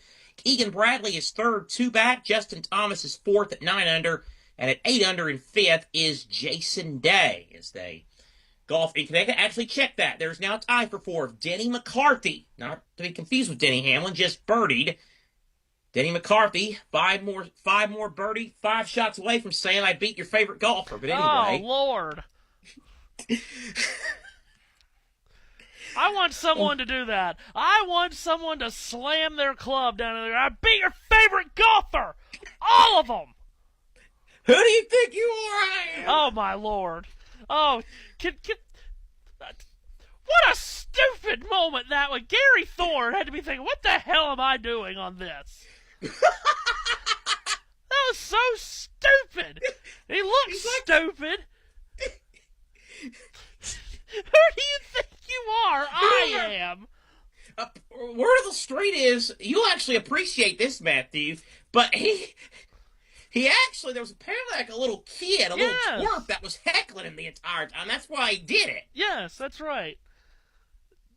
But real quick, Haley for birdie in the co-lead, and he missed it right. Who do you think you are? I am. Oh, my Lord. Anyway, carry on. Major League Baseball's 3 Saturday God afternoon games. almighty, please! There he is again! Stop! Stop! I'm begging you! Milwaukee beat Minnesota 9-0. We're going to put him in the Hall of Fame again as a crew chief. The Yankees won 9-0. Clark Schmidt pitched 7 hitless innings for the Yanks, and the Rays, the minor league park, beat the Tigers 8-3. They're heading to extras between the Reds and the Cardinals. I know Matthew is all excited about that one. My 2 favorite teams, apparently. Yeah. Cubs lead the Mariners 10-6 in the bottom of the 7th. The Cardinals are somebody else's favorite team. We won't get into that right now. Blue Jays lead the White Sox 5-1 in the bottom of the 8th. Top of the 4th, Rangers lead the Pirates 1-0. Giants lead 3-0 over the Red Sox, bottom of the 4th, after that Rafael Devers home run. One moment, we're coming to pit road with some of the leaders, not all of them. Or no, it's Jeremy Clements, sorry. Okay. Here they are, Thanks, Kim. Jamie. Thanks, And Hi, Making Ryan Hurry. correct. Taylor Gray in. Last stop was on lap 22. He said traffic is a hindrance, so you just get tight traffic. Not bad overall in the car, just snug, especially over the bumps. 4 fresh Goodyear tires, slight air pressure adjustment, Sunoco fuel, Dylan. Nick Sanchez has scored the second most stage points of anybody today. His report on the 48 car, just that it built a little bit tight. They will change 4 tires, make a chassis adjustment you see there, and add fuel for the 48. Patrick Donahue managing a good strategy for the 48 of Nick Sanchez. And the race off of pit road will be a dead heat between Sanchez and Taylor Gray. We'll get the running order to you before the restart. Connor Zilic did not pit, so he'll hold on to the lead. Lord have mercy. I don't know what this says. The last time I clicked JB Motorsports, our Xfinity stream, there were 11 people watching. I just clicked on it. There are now 14 people watching. Oh, there have been more than 20 earlier. I've been trying to keep up with the comments. No one's commenting. First time I try to keep up with it, no one's commenting out there. Gee, I wonder why. Yeah, that's a great I think they're too afraid to say what they really think. Well, true. But anyway, I digress. Oh boy, someone hit a ball near the railroad tracks here. Atlanta leads 1-0 over Miami, top of the 4th. They've got plenty of time to screw it up. Mets and the Phillies will play at 7:15. Also at 7:15, Royals and the Padres. Arizona, Colorado at 9:10. Houston and Anaheim at 9:38. At 10:05, Cleveland at the Athletics. Jenny and Dallas will have their Dick or Dippin' Dots. Okay. Nationals, Dodgers at 10:10. The Mets are really on a run. What now? The Mets are really on a run. Yeah, I thought you were going to say Jenny's really on a run, which is also be true. Needs to be run out of that booth. Whoa! Run that booth. Don't ever blame her. Anyway. No, plenty of people blame her. People will blame her. Woo! They don't ever blame that bearded idiot. But anyway. I don't have Club World Cup up there. I know Dortmund and somebody was playing a game earlier. I know Chelsea lost to Flamingo. The South American teams are kicking butt and taking names, and their fans are taking over the country. They're used to the heat. That is true. Dortmund won earlier today. They did. In a 7-goal thriller, I might add. And did you see where their substitutes actually had to spent the first half in the locker room because of the heat? To which someone responded, "The European mind cannot comprehend Georgia versus South Carolina and Columbia in September." As someone who has attended a couple of those Georgia-South Carolina games in Columbia in September, I can tell you that was meant to be funny, but that is also a very accurate statement. Not that I complain about it, but boy, I can tell you, the heat is on. And of course, speaking of heat in the Midwest and crazy fans, tonight, Game 1 of the College World Series Championship Series between LSU and Coastal Carolina. I'm telling you, LSU fans are a different freaking breed, man. Especially. And let me tell you something. You see that big ass tiger running through downtown Omaha? And let me tell you something. Arkansas is the most cursed team in that sport. Boy, are they ever. Well, see, I tweeted out there are 5 teams that are just classic nearly men in that sport that just you could never bet on to win a championship, and they're at the top of the list because they invent the stupid. I don't know what's worse. If you're like Clemson, where you just can't get out of the regionals, or if you're Arkansas, where you get to Omaha, but once you get to Omaha, you find the stupidest ways to lose. Once again, if you're interested in a ring for your significant other, do not go to Dave Van Horn's house. How about that 6 o'clock game today in the Club World Cup? How many people do you think are going to be at that? Who is it? It's at MetLife. Oh, for fuck's sake. Look at here, they're talking to him again! MetLife Stadium, Ulsan and Fluminense. Fluminense will probably bring about 1,000, so yeah, about 1,000. Okay. River Plate and Monterey at 9 tonight in Pasadena on WTBS. That'll bring some people. Oh, heck yeah, well, on WTBS and True Television at 9 o'clock. Well, I'm actually being serious. Oh, yeah, it will. Monterey fans in Pasadena? This is, and I never thought I'd be like this with any kind of a soccer tournament, but this is just, summer I've always felt to be reserved for international competitions. This has got me so disinterested. Like, I keep it up with Chelsea, obviously, but other than Chelsea, I'm Channel Manor Green Day. Wake me up when the group stage is. The Women's Euros are coming up, so that'll be something to follow. And did you hear where FIFA might be trying to bring the Confederations Cup back? Well, it never should have gone anywhere. Should have never left. I mean, my God. Jeez, people. Yeah, Inter Milan a winner today over the Red Diamonds. Anyway. Connor Zilic. Jesse Love. Coming to the restart. Again, thank heavens. Just like last week, the cautions last just forever.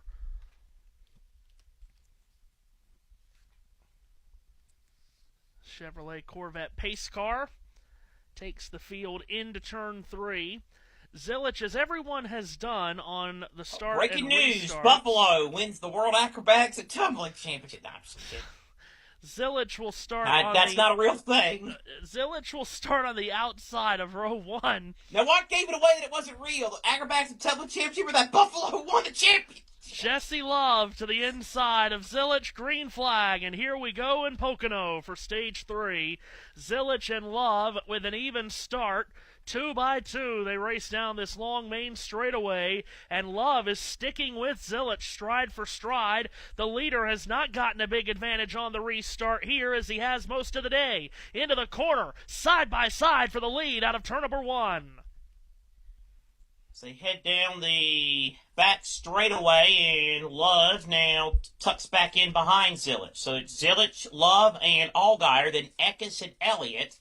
Then you got Brandon Jones back there. Some few side-by-side battles going into the tunnel turn. Everybody keeps it pointed in the right direction for now, at least. Connor Zilic, though, trying to break away at the front of the field, and he does by about 2 car lengths over Jesse Love. Then it's going to be Justin Allgaier, Christian Eckes, and Chase Elliott. God almighty, set. Elliott in 5th. Behind them, Jones and Mayer side by side for the 6th position across the line. Zilic away with the lead as he races towards turn 1. Jesse Love behind him 2nd. Justin Allgaier takes it upstairs in turn 1. Opens up the door to his inside for Christian Eckes. At least I have something entertaining to listen to tonight before I go to bed. But anyway, Eckes reels Allgaier in. Elliott trying to reel Eckes in. 2nd through 5th, all under a blanket. They fan out in the back. That is Jeremy Clements, Jeb Burton in that mix, Sammy Smith, Sheldon Creed, Brendan Poole. A lot of cars back there in that mess as they exit the tunnel turn and now head on to the short straight. As they continue to go side by side. Now they approach the number 3 corner. Allgaier trying to reel Love in. That's the battle for 2nd. Out of turn number 3 come the leaders. Zilich across the line with 42 laps to go. He weaves to driver's left to avoid a piece of debris on the racetrack. Looked like a plastic bag that now goes through the air above all the cars underneath it. In turn 1, Jesse Love feels the pressure at the back door. Justin Allgaier gets closer to him as they race out of turn number 1. Well, I think there might have been something get on the front of that 88, though. We'll have to look and see if they show it again. As Allgaier. Oh, they'll show the 88 again, believe me. Oh, no, that's just the white paint. Okay, carry on. As Love and Allgaier and now Elliott continue that 3-car battle for second onto the second short straight. Allgaier trying to reel him in. Tuck to the bumper. Now Elliott darts to the inside of Allgaier. Third place up for grabs here. Chase Elliott trying to make the move. Can't do it. Allgaier, good drive in the center of the corner. So Allgaier will hold on to the third position, and he hasn't lost any ground to Jesse Love at all. Still tucked up in the slipstream of the Wheelan red and white number 2. 3 Chevrolets, nose to tail, on the way to turn 1. Christian Eckes trying to get on the scene amongst those 3 is in turn 1. Here's Chase Elliott recoiling and reloading an attack on Justin Allgaier. He'll cut to his left elbow as they race down the Long Pond straightaway. Nearly touch as they go down that Long Pond straightaway. Elliott inside of Allgaier. P3 up for grabs. Good drive by Elliott. He makes the pass stick. So Chase Elliott to third now, ahead of Justin Allgaier. So Chase Elliott now back onto the podium places, if you will. Allgaier back to fourth. Eckes in fifth. At the front, though, Zilich by a second over Love. So Connor Zilich comes up out of turn number 3. Now, again, he is on a much different strategy than everyone else behind him. I wonder why. Because he did not pit with the caution with 7 to go in Stage 2. Then he did not pit during the Stage 2 caution. So he is going to have to pit earlier than everybody else here. Everyone else still does have to make a stop for fuel at some point as well. Here come the leaders out of 1. Zilich's lead is a 2.5 seconds. Zilich. Comfortable lead for Connor Zilich. Here is Taylor Gray way down to the bottom to make a pass on his teammate Brandon Jones, so move Gray up to 7th place. Jones now will drop back into the number 8 position.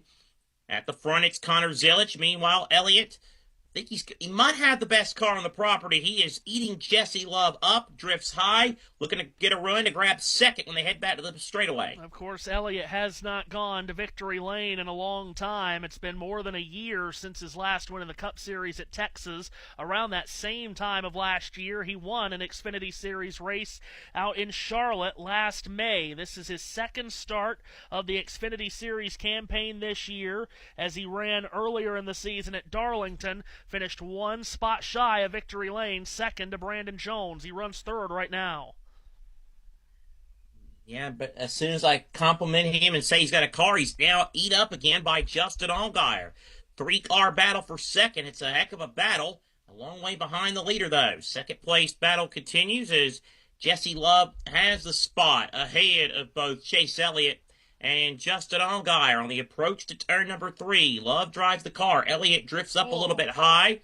And now that could leave the bottom open for Allgaier. Boy, Elliott took it hard into turn 3 around the outside, kept it wound up, which is tough to do around the outside of that very flat turn 3. Again, down the straightaway, stays in the drafting pocket right behind Jesse Love, who is protecting this second position extremely well. Now into the corner, Love mid-tracks it while Elliott tries to take it around the bottom, still cannot find a way to get alongside Jesse Love. He can't, so Love keeps the lead as they battle for second. I should say lead in this battle down the Long Pond straightaway and heading into turn number 2. Love on the bottom now, stays in that groove. Again, these 3 right, the definition of under a blanket. Elliott's there. Here he goes, dark to the inside of the short stretch. Tries to make the move on the approach to turn 3, and he'll have it for now. Love will try to fight back with a good drive in the center of the corner, but it's not to be. Chase Elliott up to second. But here's Love mounting a charge back around the outside, and it is no man's advantage as they cross the line. That's going to give Allgaier a double slipstream down this long main straightaway. Approaching turn 1, Elliott down the inside. He'll drive it hard into turn 1 on the bottom. Now lets it drift up the 14 degrees of banking, cuts up across the nose of Jesse Love, and securing position number 2 now is Chase Elliott. So Elliott now is second. Love still third. Allgaier back into the 4th position. Real quick, Christian Eckes is 5th. Taylor Gray about to get another spot. 6th from Sam Mayer. 8th is Nick Sanchez. 9th, Brandon Jones. And 10th, Ryan Sieg. Just a quick look at the rest of the top 10 as they run with 37 circuits remaining in the Explore the Pocono Mountains 250 for the NASCAR Xfinity Series live on USRN2 and JBM. With Matthew Owens, I'm Seth Eves. Connor Zilic leads. And again, all of these drivers are going to have to stop for fuel before this race is up. We have not seen any green flag pit stops in this race aside from drivers flipping the stages. But as far as actually being in a long green flag run, pitting and then coming out, still with the race green, we have not had that so far today. We could get it in this final stage. At 3rd position, Jesse Love in turn 1 opened up the door. Justin Allgaier is going to try to run through it on the way to turn 2. Yeah, great run, Allgaier to the inside of Love, and he'll make the pass stick. So it's Allgaier to 3rd, and Love now drops back to the 4th position. By the way, last time around, Ryan Sieg did get around Brandon Jones to grab that 9th position. Just another rock-solid day for that 39 team. Allgaier in 3rd now after passing Jesse Love. Zilic still leads by 2 seconds. Zilic trying to keep that gap steady, again, on a different strategy than the drivers running behind him like Elliott and Allgaier, who pitted with 7 laps to go in Stage 2. So when these drivers come to pit road is going to be very interesting indeed.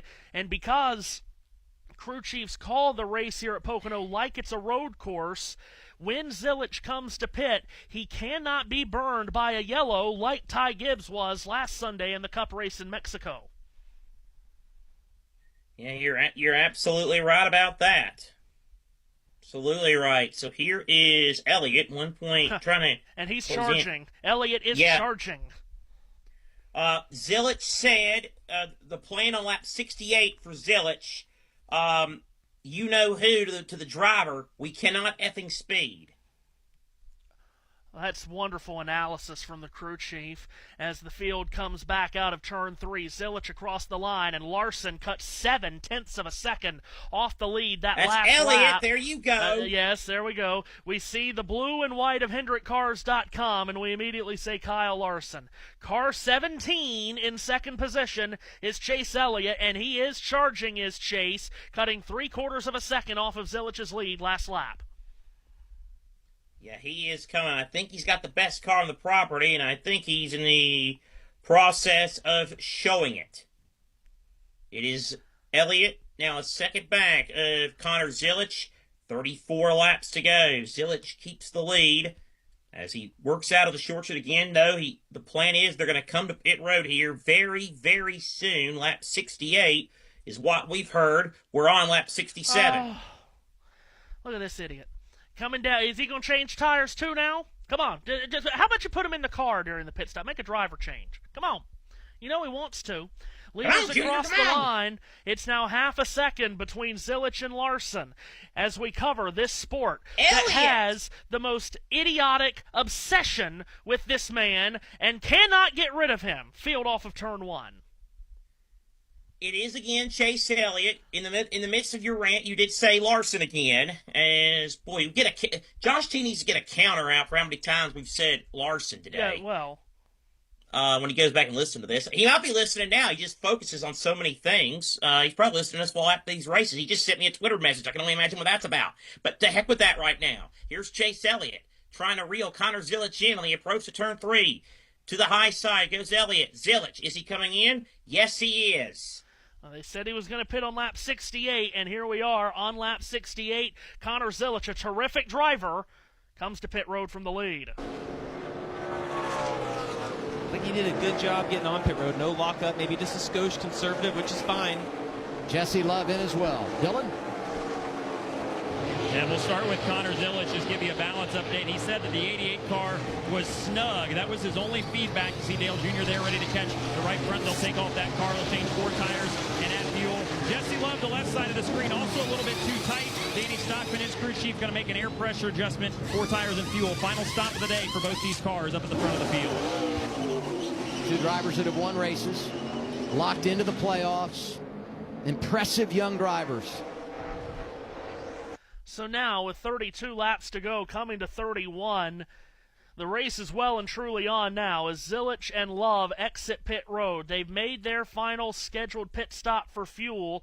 Now the question becomes, when will Adam Wall tell Chase Elliott to come to pit road as Chase takes the lead and leads it by nearly 2 seconds on Justin Allgaier.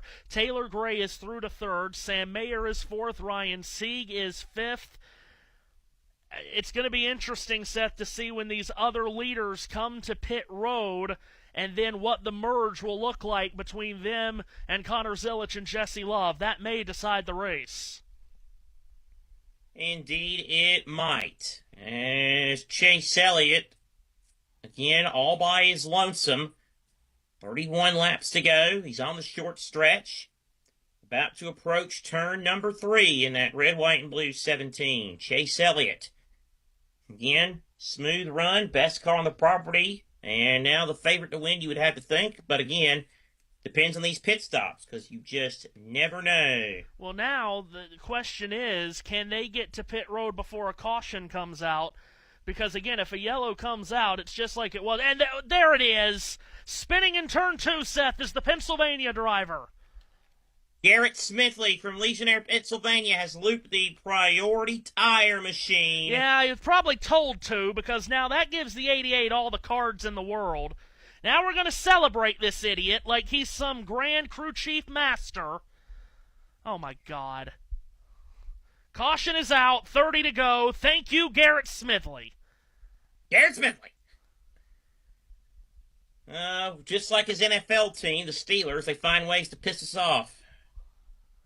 So that caution comes out at a very dramatic moment. And Chase Elliott, Justin Allgaier, Taylor Gray, and the rest of the leaders that had not yet stopped will now have to pit under yellow, while Connor Zilic and Jesse Love will be able to stay out, and they will be the leaders for the upcoming restart.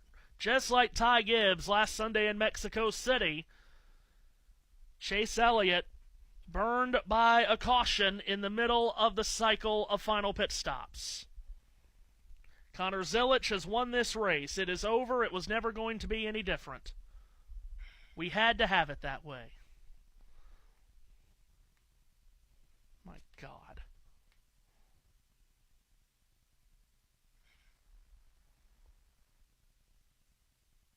So, scorching weather we're having. Some people like that. Yay, some people don't. Him.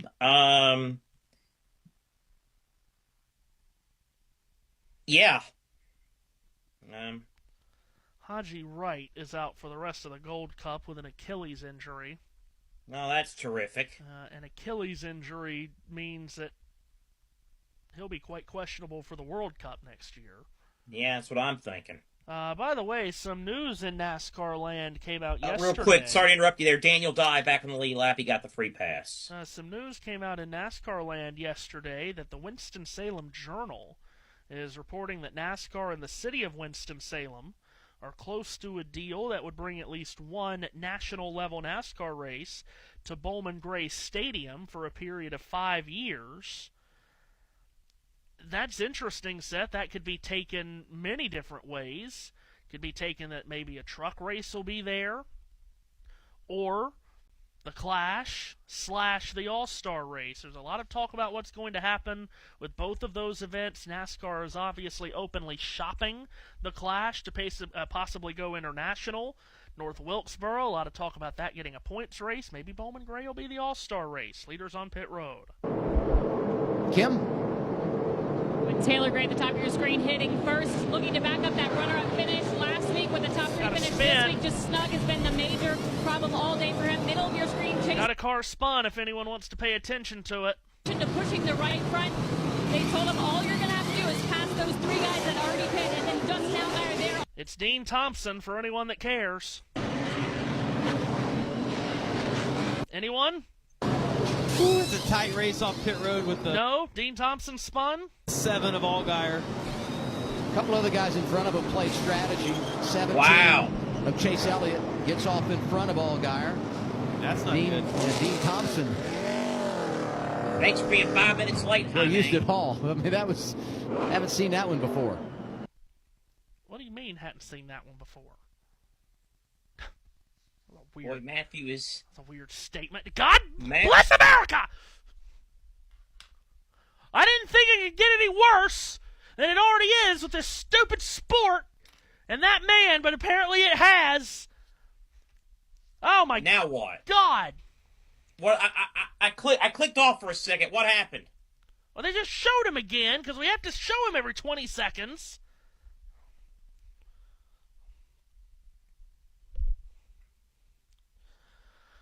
Oh, dear, dear, dear. Have you seen the new Selena Gomez Oreo at your This stores? Selena Gomez Oreo. It's chocolate and cinnamon. It's her signature cookies. I gotta say, if ever was something was meant for Seth Eves, Selena Gomez Oreo, I think, would be that. It combines, well, 2 of my favorite things. These are a few of my favorite things. Oh, God. Trying to lighten the mood. Boy, I'm glad I can call. Well, I don't think I can do that either. Well, of course. I'm glad you can eat. Of course, she had a cooking show. I don't know if she She still did. has it, but she did have a cooking show. I think it was on Netflix. I could be wrong. Of course, She's getting ready to marry- all of these celebrities have cooking shows now, and it's like, you know good and well those aren't the people actually cooking the food. Selena Gomez isn't cooking that food, and you know who good and well hell ain't cooking the food? You keep her name out of your filthy mouth, hate-filled mouth. You know who good and hell well ain't cooking the food on her cooking show? Who? It's that great Meghan Markle. Oh, God. Well, keep ranting, Matthew. We've just picked up 3 viewers in the middle of this. I'm just saying, you know Meghan Markle ain't making that food. Selena is, there's another viewer. Selena is obviously getting prepared for marriage to Lucky Benny, baby. It must be true love. That's all I can say, is it must be true love. It must be true something else, too. Something green. That might involve dead presidents. I mean, they both have that. And, well, 4 viewers went down. Oh, boy. They're probably British. They probably didn't like you bashing Meghan Markle. Well, that's fine. We're all entitled to our opinions. I don't know what you see, and I just saw it go up. Oh, you know why? Because I think I'm behind. I'm behind because I just now caught to the part where you talking about all the different cooking shows. So Meghan Markle's about to come up here in just a minute. Yeah, now I got it at 31. Oh, my God. The AVP is in the Hamptons tomorrow live on the CW. Wow. On the CW. Yeah. Eli Gold on the CW. Bobby Hamilton. Can we get him calling beach volleyball? Hold up. There's Misty Jones. Looks like her stomach is on fire. Misty Jones? Who is I just that? made up, and I don't know who the beach volleyball players are. You might, but I was just trying to recreate the Rusty thing. Her stomach is on fire. I'll tell you what, she had a good serve. My God, her stomach is on fire. Just got one to go. Restart's going to come with 25 laps to go. For anyone listening, you need to look up, it's Rusty Wallace Rockingham's stomach, but we're not making fun of the women. We're making fun of Rusty Wallace and Eli Gold and that. I feel like I need to say that. You might need to clarify. I'm like, who are these pigs? But anyway. You might need to clarify, yes. All right, so the running order has been jumbled by the strategy that was playing out, but then the caution that came out in the middle of the pit stop. So, Seth, let's reset the running order for a restart with 25 laps to go. And again, this might not be the last restart, of course. No, I can't do that. Well, hold on. Yeah, I can. I got the YouTube thing. Yeah, there you go. You got multiple ways. Okay, so the anointed one is the leader. And by the way, we love Connor Zilich. Great young shoe. Hot shoe. We love Connor Zilich. We love Connor. He leads. Jesse Love is second. Third is Christian Eckes. Chase Elliott fourth.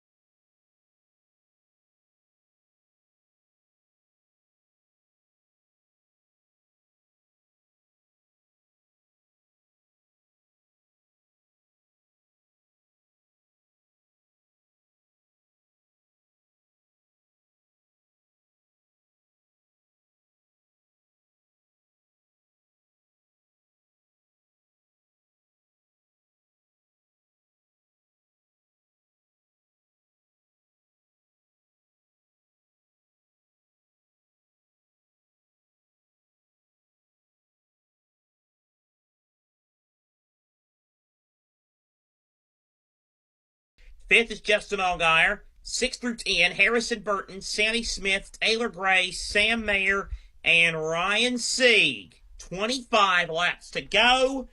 When we get the green, this ought to be good. And again, 25 laps to go here is a long time. That's still a lot of mileage, 62 miles and change to be exact. As everyone waits with bated breath, staring at a crew chief. Field comes out of turn 4, and it's Connor Zilich and Jesse Love on the front row, and Chase Elliott, will be pushing Love down the straightaway. Here comes the field of the green flag, and we're back racing with 25 laps left, and Zilich did not get a great restart. Jesse Love sticks with him, and Elliott is giving a big shove to Love. Now he ducks down to the inside. Jesse Love clear to the lead in turn 1, drifts up the banking. Zilich does too. It opens up the door for Chase Elliott to drive to the lead. Zilich did not get a good restart at all that time. Elliott by Love, he's clear to the lead. Allgaier to third. Then it's Zilich back to fourth and Sammy Smith up to fifth. Eckes throws a big block on Gray. Gray to the inside of Eckes. That could have been hairy. Then you've got Sieg and Mayer side by side. It's a big hornet's nest. They're almost 4 wide on the short stretch. They are 4 wide. It's Nick Sanchez makes a bold move. He's flying in that orange and white 48, trying to gain positions. Brandon Jones trying to thread the needle between Carson Kvapil and Jeff Burton. The leaders come up out of turn number 3, and the leader now is Chase Elliott again. Second is Justin Allgaier. It's a fist fight for third between Jesse Love and Connor Zilich. Sammy Smith up to fifth out of absolutely nowhere, but it's Chase Elliott getting the great restart and taking the lead, trying to set sail with 24 laps to go. Yeah, he might be very well on his way to doing that. They're still backed up, though. There's still an absolute gaggle wide back there. Sanchez, Harrison Burton, and a lot of others racing hard back there as they exit the tunnel turn and now head on to the short straight. Everybody trying to get every position they possibly can here as we are into the closing stages. Taylor Gray to the inside of Harrison Burton on the approach to turn 3. And Gray has the spot. Now Burton might be losing a spot to Carson Kvapil. Well, you got a lot of drivers in this group that are trying to make the playoffs. Ryan Sieg runs into the back of Carson Kvapil. Sieg parts the Red Seas, gets past Harrison Burton, gets past Carson Kvapil. In the live playoff standing, Sieg is moved above the cut line after starting the day tied for that last spot. Harrison Burton's also above the cut line in the live standing, Seth. He's in this group, and Jeremy Clements out of nowhere arrives on the scene. Yeah, pulled alongside Jones, but Jones gives a shove to Burton, which is going to drop Clements back into the clutches of Anthony Alfredo on the approach to turn number 2. Now as they exit the tunnel turn, those cars all go single file. as they try to work their way through. Now, as they go through the short straight 3 at the front, Elliott has a big lead, then Allgaier and Zilich. Back out of turn number 3, Chase Elliott crosses the line. He's got 22 laps to go. Justin Allgaier trying as he might to run him down, is still 9/10 of a second behind him. Connor Zilich, however, has been able to recoil and reload after that poor restart. He's only 3 car lengths behind his teammate Allgaier as they exit turn number 1. It's Elliott with a comfortable lead over Allgaier. Then it's Zilich as they continue to fan out. Jesse Love back at 4th, then Sammy Smith is up to 5th. 6th is Eckes, 7th is Mayer, Sanchez 8th. Had a car around back there. There's a car spinning in turn 2. Just saw it out of shot. Caution is out. And I think... Oh, boy. It's Ryan Ellis, and he's crashed again. Oh, man. Tough break for Ryan Ellis, who, of course, had that emotional top 10 about a month ago at Charlotte. Yeah, he spun out of turn 2, then he was trying to recoil it, and then he spun again, and he hit the wall. So let's see what happened here when he approached to turn 2. He was in a mess of traffic. Yeah, he was that. Oh, and Dean Thompson lost it across the bumps. Yep, and poor Ryan Ellis was a victim of circumstance. Oh, he didn't wreck twice. That was just a continuation. Okay, my mistake. CW too far up Junior's backside to pay attention to the car actually spinning, so I couldn't notice that. So pay attention to the car actually spinning, just like they were too busy to pay attention to the car spinning on pit road a minute ago. Guess they're not important enough. No. Well, I like that scoreboard that shows the yellow flag there. That's pretty cool. Yes. Look at Pocono getting high tech in the 21st century. Yeah, they sure are. As, yes, this has been a laughable broadcast by all of those involved at WCW. And WCW. Well, what do you expect when World Championship Wrestling takes over the broadcast? They've done a great job all year, but this has been over the line in many ways, and we all know why. Well, Superstation WTBS. Because this sport can't let go of the past, and their favorite.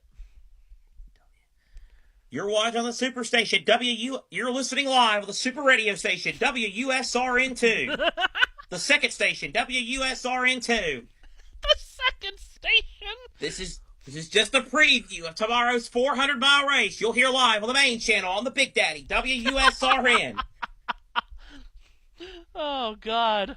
Well, that's not what Chase Elliott wanted to see. No, it wasn't. But that is what Connor Zilich wanted to see, a chance at redemption from what was not a good restart, Seth. He didn't get going on the drop of the flag, and then when he got to turn 1, he was trying to overcompensate for not getting through the restart box well, and then drove it way too hard into the corner and drifted up the track. So, chance at redemption for Zilich. 20 laps to go as we're under caution again. Want to make mention, Seth mentioned, of course, tomorrow the Cup Series race, the Great American Getaway 400. USRN. American Getaway Thank 400. you. USRN and JBM tomorrow. JBM's coverage, I do believe, starts at 2 p.m. Eastern Time. We'll get that confirmed. USRN's on the air just after 1:30 tomorrow. Do want to make mention here, we're going to have to turn serious here, and I know it's not exactly been our forte for the last 90 minutes. But, Seth, they're honoring Kurt Busch here this weekend, and the announcement was made back in March, actually, that Pocono Raceway had asked Kurt to come back here for this weekend just after his Hall of Fame announcement. It was announced that he was going to go to the Hall of Fame. They asked him back for this weekend. He graciously accepted, but he said he didn't know what Pocono had planned, why they had asked him to be there. So he said he'd come back, didn't know what they were planning, but they are honoring Kurt Busch this weekend. They've painted on the start-finish line. On the start-finish line, there's 2 rows of paint flanking the start-finish line, and usually it just writes out Pocono. Well, this weekend, one line writes out Pocono, the other writes out T.Y. Kurt. Thank you, Kurt. Kurt Busch is going to be the Grand Marshal for the race tomorrow, Seth. meaningful one because Kurt Busch is one of the great drivers in this sport's history, a past champion, and he's going into the Hall of Fame next winter. But also meaningful because he returns to Pocono for the first time since the crash that happened here a couple of years ago that ultimately ended his career. So important that Kurt Busch is coming back to Pocono tomorrow. Yeah, it's a nice gesture by Pocono, and nice on Kurt to accept it, because when I saw it, I was like, I mean, not to discredit Kurt Busch, but I was thinking, Bristol would be like a track to honor Las Vegas, but Pocono, nice, of course, maybe as a, I don't know, maybe a bit of like a gratitude thing, saying, hey, we hate that your career ended here, but we'll pay it back to you the best way we possibly can, is to honor you here, so that'll be pretty good tomorrow. Kurt Busch, of course, like you said, one of the great drivers, one of the great off-track, definitely, reclamation projects I've seen in any sport. Yeah, and I think when you talk amazing. about Kurt Busch here next winter, especially when we get closer to him being inducted to the Hall of Fame, what you're going to hear a lot of is everywhere he went, he made them better. And I don't know of any other driver that did that on the level that Kurt did. I mean, everywhere he went, Seth, he really did make those teams better, especially later in his career. Phoenix Racing, remember, he almost won with that team at Sonoma. Furniture Row, he's really what got Furniture Row off the ground. Obviously, Regan Smith winning at Darlington was big for them, but they were not a big full-time team at that point. But he went to Furniture Row, picked them up off the ground, went to Stuart Haas. He was huge in getting that team off the ground. Then he did an amazing job when he went to Chip Ganassi Racing, then 2311. He was really, Seth, so good at just going in and knowing what to tell everyone that worked on the cars, worked on the engines, worked on the chassis. He knew what to tell them to make their cars and make their organizations better. 3-time Pocono winner, by the way, Kurt Busch, 2005, 2007, and 2016. Indeed. And I when I tweeted when he got announced as a Hall of Fame member, as a new member, I tweeted out, I said, I think, you could honestly argue pre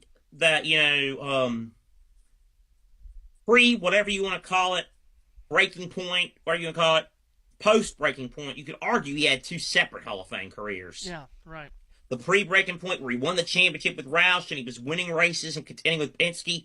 And then after he got his act together, you mentioned what he did with Phoenix and Furniture Row, and then a solid run, good run, winning races with both Stuart Haas and Ganassi. And we talk about Kurt Busch and there's 2 Kurt Busch things that's kind of heartbreaking to a degree. One, obviously, is here at Pocono, where he had the direct injury. But I'll tell you another thing. We did this race, obviously. That was kind of disappointing, and I understand why we did it and everything else, but it was a darn shame he finally got to win at Las Vegas, his home track, in 2020, and he couldn't celebrate with the fans. Yeah, right. Because fans were not allowed for that race. And even that late in the year, they still didn't have it. But, that was kind of disappointing. But and you mentioned he did get wins at Stuart Haas and Ganassi, and he did get a win with 2311 as well. That's right. He won at Kansas. And wasn't it? I think it was Kansas. Yep, it was. And I don't know if we talk about him. We talk about guys at Pocono, Jeff Gordon, Denny Hamlin, Bill Elliott. He was great here at Pocono. He won 3 times. He had 8 top 2 finishes at Pocono. Yeah. Which is unbelievable. So you know what's funny? They act like the crew chief 88 was good at Pocono because he won here twice. Oh, yeah. He was gifted one of them. Yeah, right. So anyway, coming to the restart. I think about him at Pocono. I think about him crashing with Steve Park. True. And just another thing about that Kurt Busch crash here ended his career. Pocono's honoring him. Pocono, the racetrack, did nothing wrong in that situation either. It was not a safety issue with the Pocono racetrack.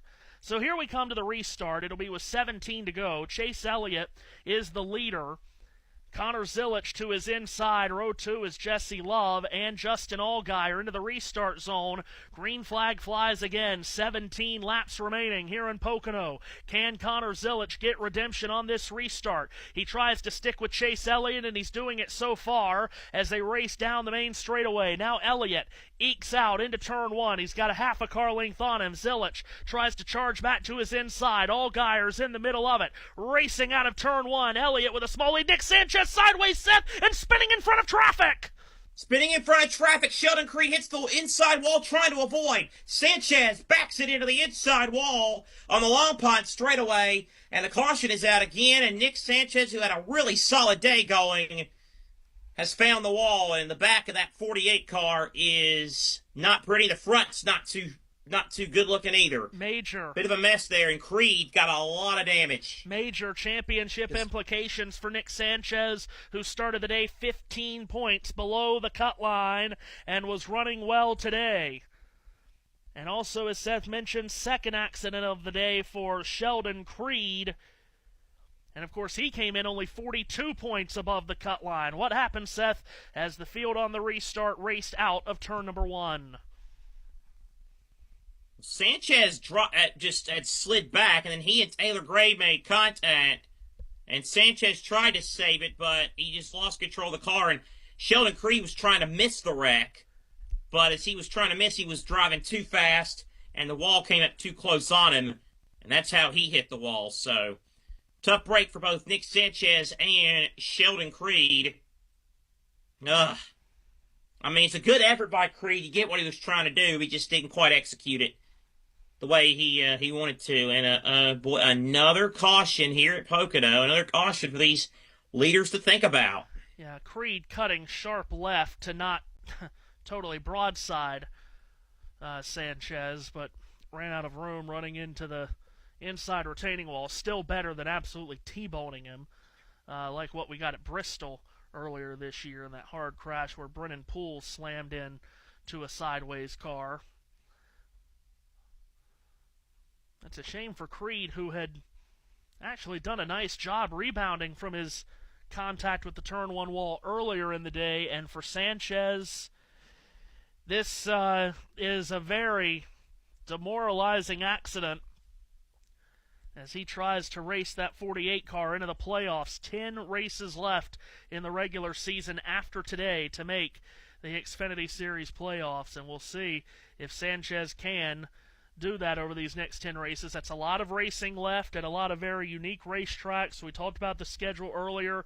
I mean, heck, just think about the next 5 racetracks and how unique they all are. Atlanta, Chicago, Sonoma, Dover, and Indianapolis. But this is not what Nick Sanchez needed, especially when you throw in that Ryan Sieg is running top 10, Harrison Burton's 12th, and Jeb Burton's 13th. So 15 laps to go, and the caution is out. Chase Elliott was the leader at the time of the caution, followed by Allgaier, Zilich, Smith, and Love. Chevy heavy at the top 5. We haven't used that in a while. No, we have not.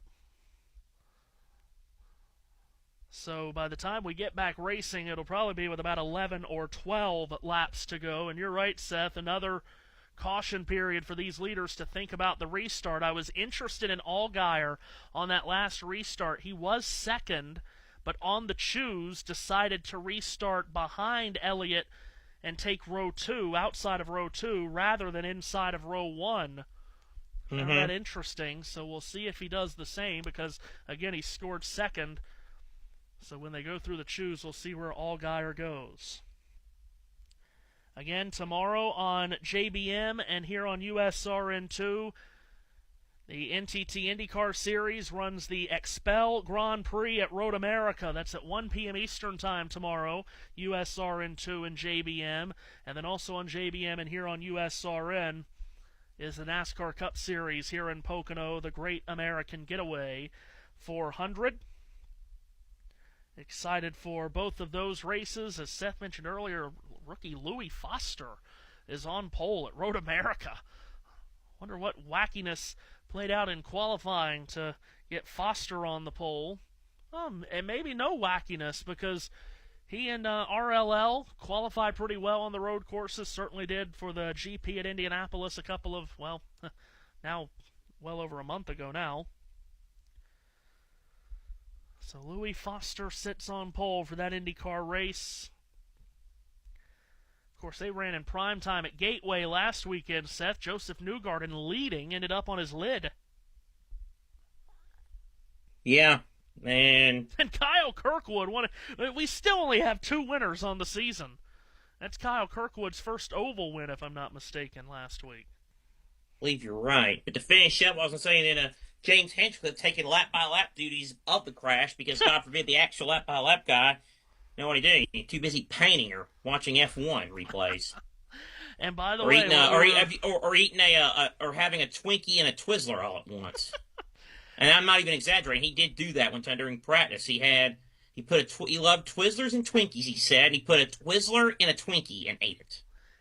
Alex Palou still a leads. Twinkie I'm fine with. A Twizzler, no, I'm not a big licorice guy. But anyway, Alex Palou still leads that championship by 73 over Pato O'Ward. But yet somebody said there could be a title fight. Kyle Kirkwood's won the races that Palou hasn't, and he's still 75 back in third. We just went through the choose, by the way. And Seth, we were talking about what Allgaier would do, and he has not gone row 2 behind Elliott this time. He will try to take on Elliott on the front row. Indeed he will. I just want to circle back to that one more time. Yeah, there could be a title fight in IndyCar. Yeah, Blake Lively could leave Ryan Reynolds for me, too. Justin Allgaier Radio. Experience in the Indy cars and everything he's done in Indy. It'll be fun to kind of get his perspective. Let's get Allgaier Radio here before the restart.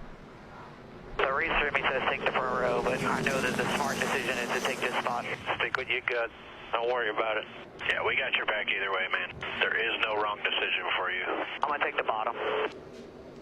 Of course, that was a conversation with his spotter, Eddie DeHaan, who for a long time was Chase Elliott's spotter in the Cup Series, along with Jeff Gordon and others. Here comes the field into the restart zone. 13 laps to go here in Pocono. Green flag waves, and Elliott gets a nose in front of Justin Allgaier as they'll build speed down this long main straightaway. Jesse Love breaks down to the inside. Allgaier runs into the side of Elliott. Allgaier slides up the banking. Larson slides up the banking. Through to the lead goes Jesse Love out of absolutely nowhere.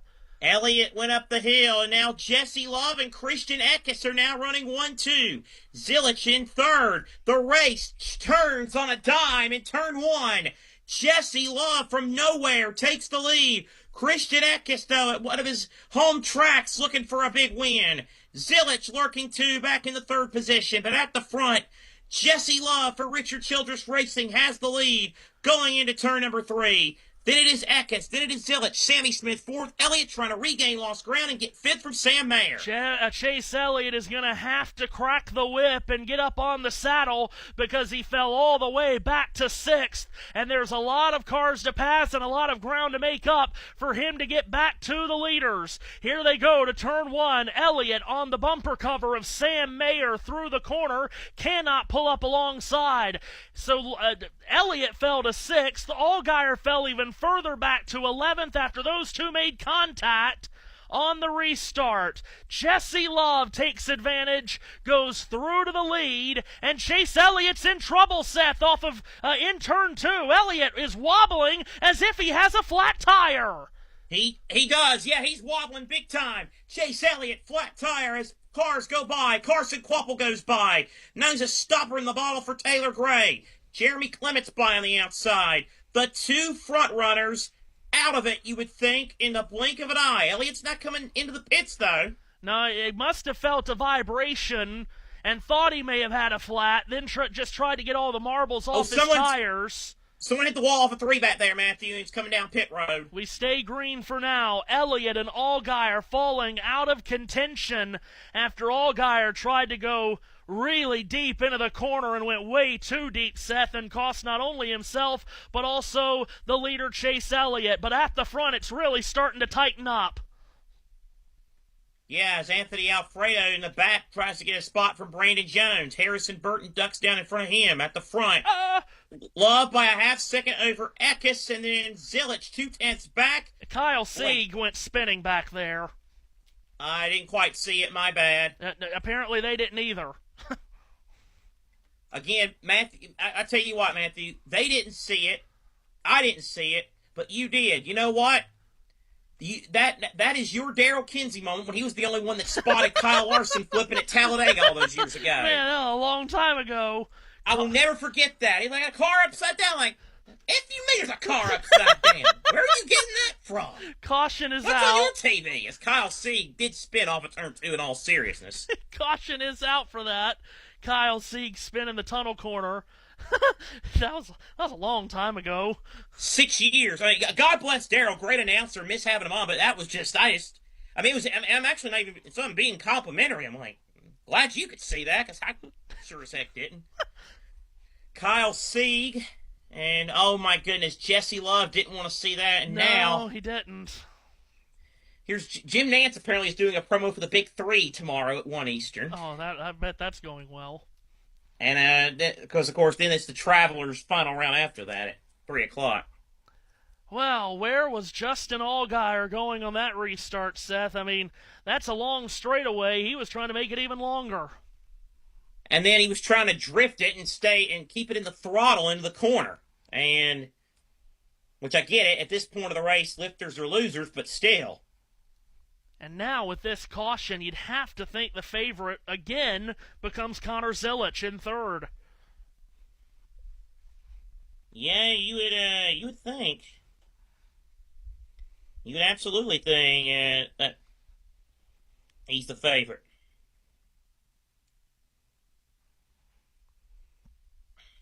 Yeah, because he's going to be restarting behind Jesse Love and Christian Eckes, and he has shown much more speed than those two all day long.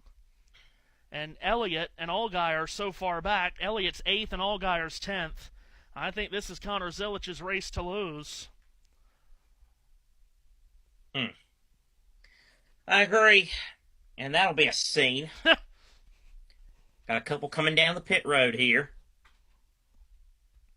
It'll be a scene, all right. You know, we never talked to crew chiefs after the race on TV. You better believe that they're going to have a microphone in his face if he finishes third. Yeah. Did you have fun out there today? Yeah, dude. Marty Lindley. Marty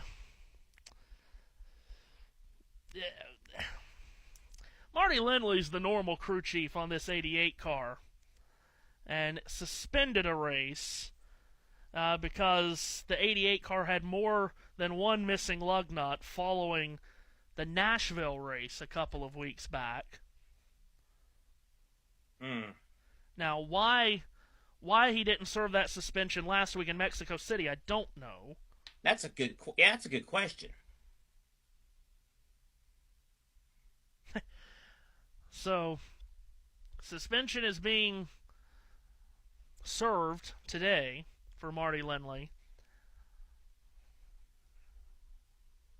So, yes. This has been a chaotic race, Seth. I did not think we would see 10 cautions in this race. This is only a 100-lap race. We haven't made it that far yet, and the 10 cautions is an Xfinity Series record for Pocono. I know these are different cars, but you wonder if with all the track conditions, like they just kept sliding up. You just wonder if this is in the bump too. You just wonder, is that going to be an indicator for a possible wild race tomorrow? I mean, obviously we don't want crashes or anybody hurt, but we want some entertainment for us here at Booth. So we hope there's a little bit of chaos. So. Field coming to the line and not getting the 1-to-go signal. Jesse Love would like to run as many caution laps as possible, so he'll have as few green flag laps to fend off the field. You know what I was thinking? I just thought that'd be really funny. Now, of course, you'd have to go through inspection, too. Yes. I've certain someone in our chat that would just love the fact that juniors would crew chief the guy that finished second to Jesse Love. Do you get my drift? I do, yes. Yeah, you're right. You're right about that. They have not gone through the choose yet, so before they do that, here's the actual running order. Jesse Love leads from Christian Eckes, Connor Zilisch, Sammy Smith, and Sam Mayer. Then comes Ryan Sieg, Carson Quaffle, Chase Elliott, Jeremy Clements, and Justin Allgaier. Of course, that order could be shuffled when they take the choose. But that is how they run in the top 10 at the time of caution. Taylor Gray, Jeb Burton, Harrison Burton, Brandon Jones back there to complete the top 15. Again, the choose will be massive because the leader has taken the outside line on the start and every restart today. And we'll assume that Jesse will do the same. Question will be with Christian Eckes. Does he restart behind Love or beside of him? Because when Justin Allgaier was second in the last two restarts, he did both. He tried restarting behind the leader, then he tried restarting beside the leader. Neither one of them worked. My guess, Seth, Christian Eckes, young rookie driver, could point his way into the playoffs, but best chance to do it is with a win. I'm going to guess he's probably going to restart beside of him rather than behind him and try to just out-drag him down the straight. That would be my best guess, too. 64 points below the cut line coming into the day, Eckes. Here is the choose. As they get one to go, Love goes to the outside, and Eckes will take it down there. Zilisch will be on the outside of 2. Sammy Smith will be to the inside of 2. Let's see. Inside of 3 is Ryan Sieg. Out 3 is Mayer. In 4 is Clements. Out 4 is Quaffle. In 5 is Allgaier. And out 5 is Elliott. Still a lot of ground to make up for Allgaier and Elliott, Seth, and they're only going to have 6 laps to do it. Yeah, but with all the chaos, who knows? We could an overtime or two could still be in the offing. You just never know. And, of course, if it does go to overtime, and if it were to go to multiple overtimes, fuel has to become a question. That it does. So, again, Jesse Love, Christian Eckes, Connor Zilisch, Sammy Smith, Sam Mayer. There he is. The man of the hour. We hadn't seen him for 10 laps. Ryan Sieg, Carson Quaffle, Chase Elliott, Jeremy Clements, Justin Allgaier. That is the top 10 we have. 6 laps to go. Really, that's Dale Earnhardt Jr. as the crew chief. I had no idea who that was, graphics man. But anyway. Love and Eckes. By the way, we haven't talked about Sammy Smith a single time all day. He could come up here and steal this. Yes, yeah. I had a weird feeling about him this week for some reason, but not to sound like DW with Ryan Newman at Martinsville in 2012, but like I did. But you know, but before we got to green real quick, I just was like, yeah, lost train of thought. But anyway, it's gonna be 6 laps to go. We get the restart. Love and Eckes, how is it all going to play out here at Pocono? All right, Matthew. This one ought to be a doozy. So it's Love and Eckes on the front row. And Connor Zilisch on the outside of row 2. Where will he go here as he tries to regain the lead? Love, the Daytona winner at the start of the season, sees the green flag wave, and we're racing again at Pocono with 6 laps to go.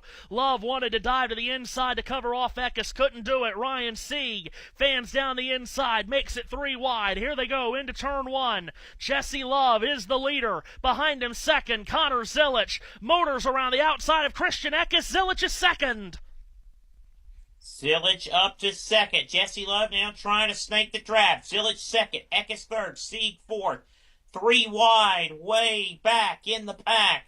But at the front, it is Jesse Love who has the lead. But Connor Zilisch is on his tail. Jesse Love leads, exits the chute, heads into turn number 3. Love has the lead. Zilisch right in behind.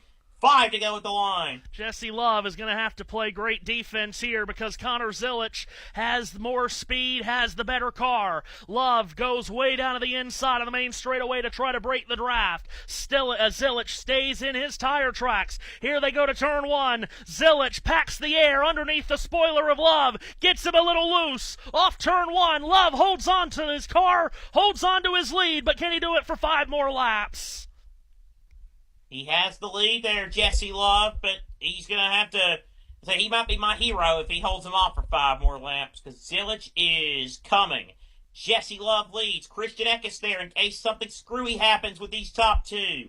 It's Love with the lead. Zilich right in behind on the approach to turn number 3. Love leads. Zilich second. Zilich, a good run to the inside out of turn 3 for the lead. Back to the main straightaway. Zilich gets alongside Love, dives way down to the inside. Love will go down there to try to trap him down. Zilich has a nose in front at the end of the 3/4 of a mile long main straightaway. Christian Eckes has a double slipstream. Zilich takes it to the bottom of turn 1. He drifts up. Love tries to keep his foot in it. He can't do it. Connor Zilich goes to the lead with 4 laps to go.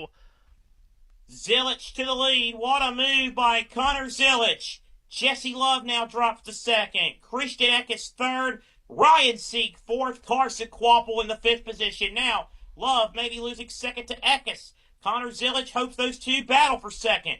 Love maybe trying to reel him back in, though. We'll see what happens as they approach turn 3. Love packs it in. He gets to within about a car length, but no closer. Connor Zilich has the lead out of turn 3. He clears turn 3, comes back to the main straightaway. Love drove it in hard to 3, couldn't get to him. Now he's vulnerable to Christian Eckes. Over the line, Connor Zilich has 3 laps to go. Ryan Sieg is tucked in line 4th as Eckes darts and weaves down the straightaway, and by the time he gets to turn 1, he'll get to the inside of Jesse Love in the fight for the 2nd position. Love, though, staying stubborn in the second position. Eckes down at 3rd. This battling is all Zilich needs to see. Ryan Sieg now entering the mix for a potential top 2. He's right there behind Love and Eckes. A great battle for 2nd, but it's all Zilich at the front by about 3 car lengths heading down the short straight, and he's trying to stretch that lead out on the approach to turn 3 with Love 2nd and Eckes 3rd. Connor Zilich for the leadoff 3 as Chase Elliott grabs 5th from Carson Kvapil. Going to be too little too late for Chase Elliott trying to rebound after the restart. Contact with Justin Allgaier that took him out of contention. He needs another caution and another restart. Doesn't look like he's going to get it. Zilich leads to turn 1 with 2 laps to go. Jesse Love is too far back to contend. It's 5 car lengths at the front.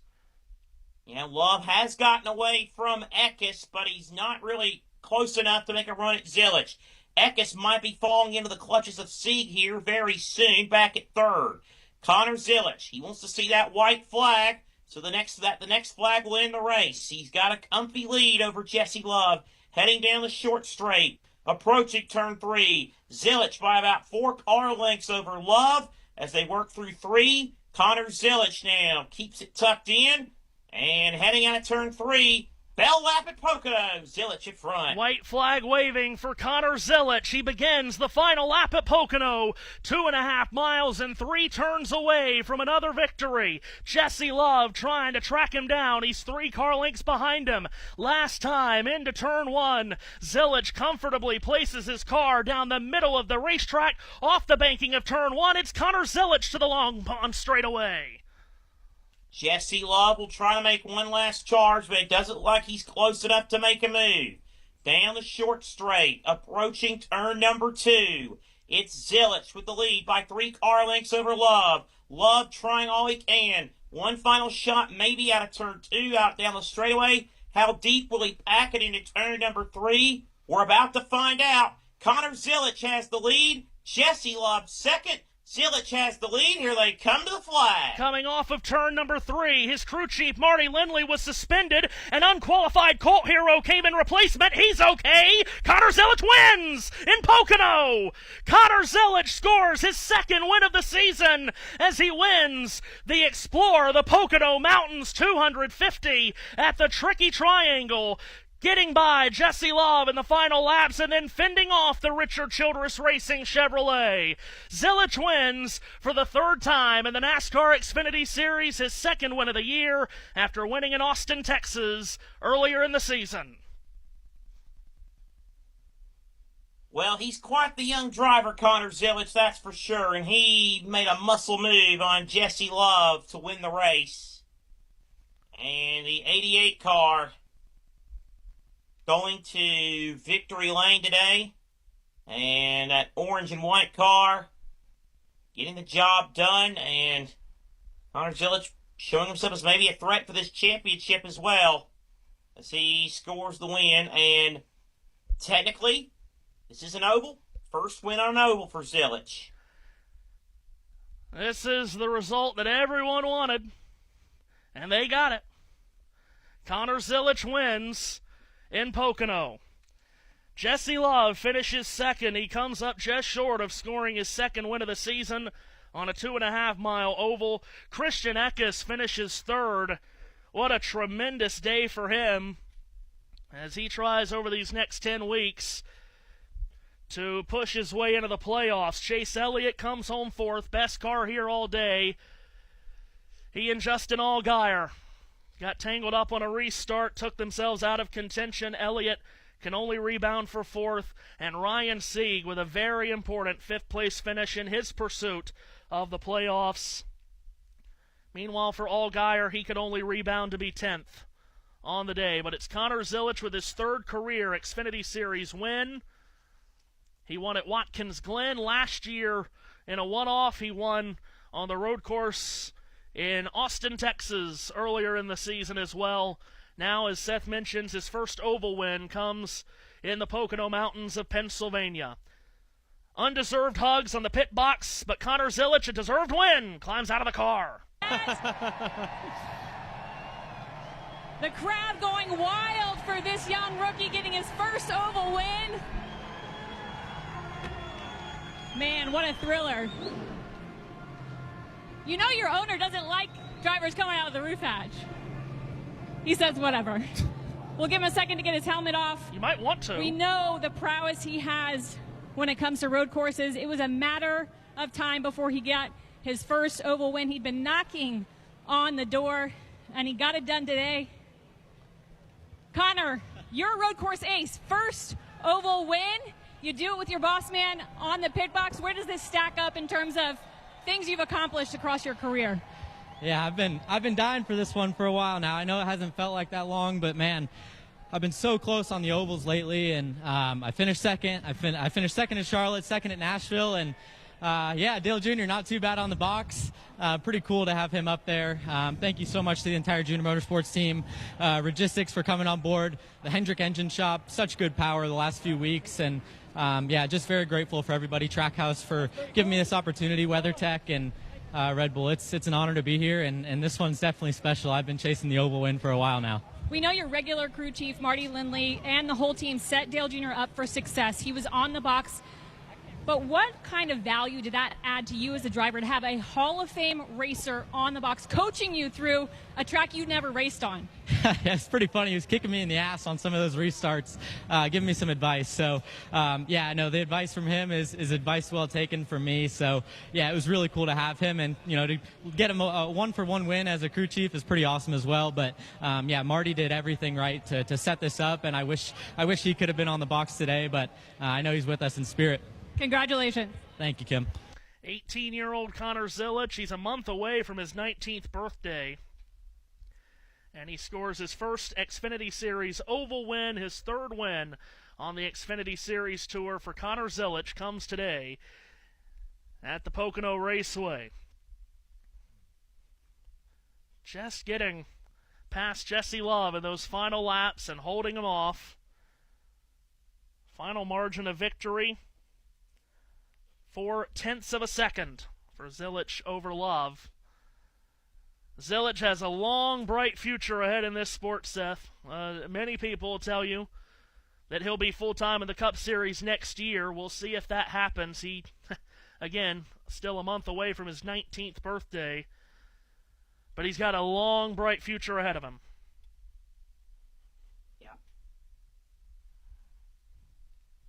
She sure does. And if he starts winning on ovals consistently, then watch out. Good night. As he puts on a mini smoke show for the Pocono fans.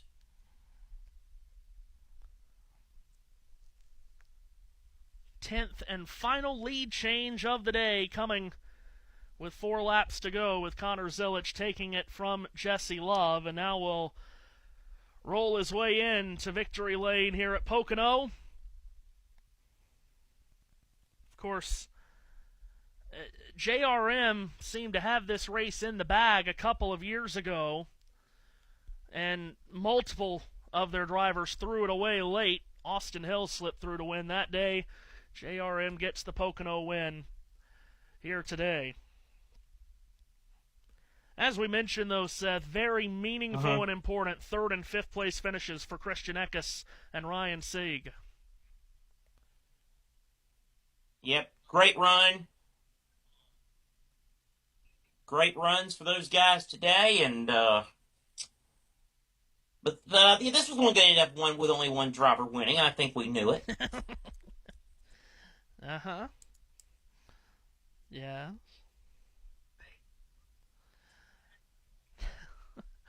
What about the rest of the day? Final thoughts and driver of the day. You said it. That was a chaotic race. Yeah. That was a heck of a show. 10 heck of a race. Was a record for this series at the track. And I hopefully tomorrow. Hopefully tomorrow we'll get a good race there too. Yeah, certainly hope so. Once a year trip now to Pocono, and in front of a sellout crowd tomorrow. The Cup Series will be in action, and hoping for a good race. We use the word unique so much these days. This is perhaps the most unique oval of them all. When you talk about unique ovals, you talk Pocono, Darlington, Phoenix. It's right up there, and hoping for a good show tomorrow. The Great American Getaway 400 USRN and JBM just after 1:30 p.m. Eastern Time for the Xfinity Series, folks. Quick turnaround as they will race next Friday night in Atlanta, where Austin Hill went to victory lane earlier this year. It'll be the first time returning to a track for a second time this year when NASCAR heads to Atlanta next weekend.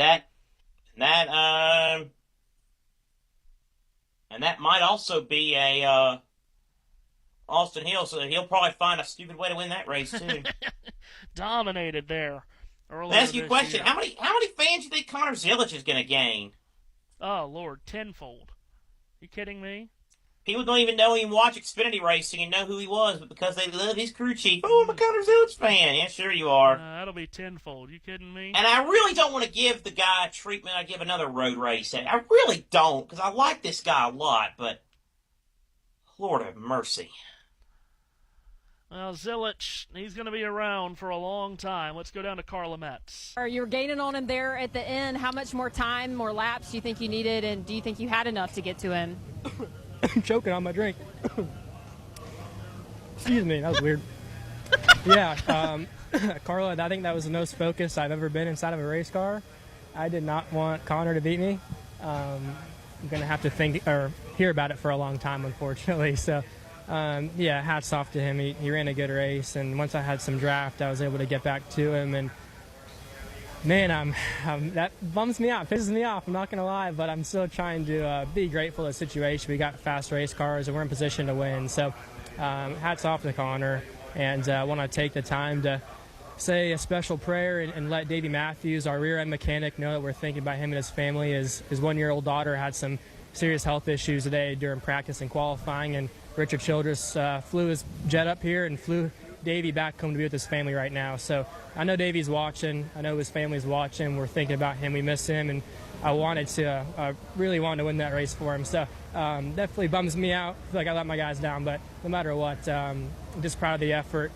We're all brothers on this race team, so we feel like we really want to do well for each other and perform. And all in all, it's a great day. Nothing to hang our heads about, and can't believe I'm going to have to go to Connor's house tonight and hear all about it, unfortunately. Was there anything you could have done to not let him pass you? I don't know. We both drove in the corner way too deep. He was going to try to, now I got to watch it.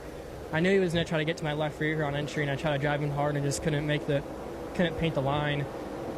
And I probably should have put more value on just being accurate to my line, which is probably my mistake. And then, yeah, we're just playing games around the front stretch, and I'm interested to see how far we drive in the corner. I mean, we both drove in really deep, and right when I got back to his left front, I just couldn't quite finish the corner, and he just had enough grip to finish it. So, he had leverage on me there, and he did a really good job. And wish I had a couple more laps. I was driving the lights out of it and trying to get back to him, but still happy for him, and want to thank ECR Engines. Good day for the welcome car to see Christian in the top 3. So, hopefully we can keep building this momentum. Had a rough couple weeks, but I know that what our team's capable of, and we'll keep chipping away at it. Yeah, a disappointed Jesse Love, Dylan. Chase Elliott comes home in the 4th spot today, and want to get Chase's thoughts on. This will surely be riveting.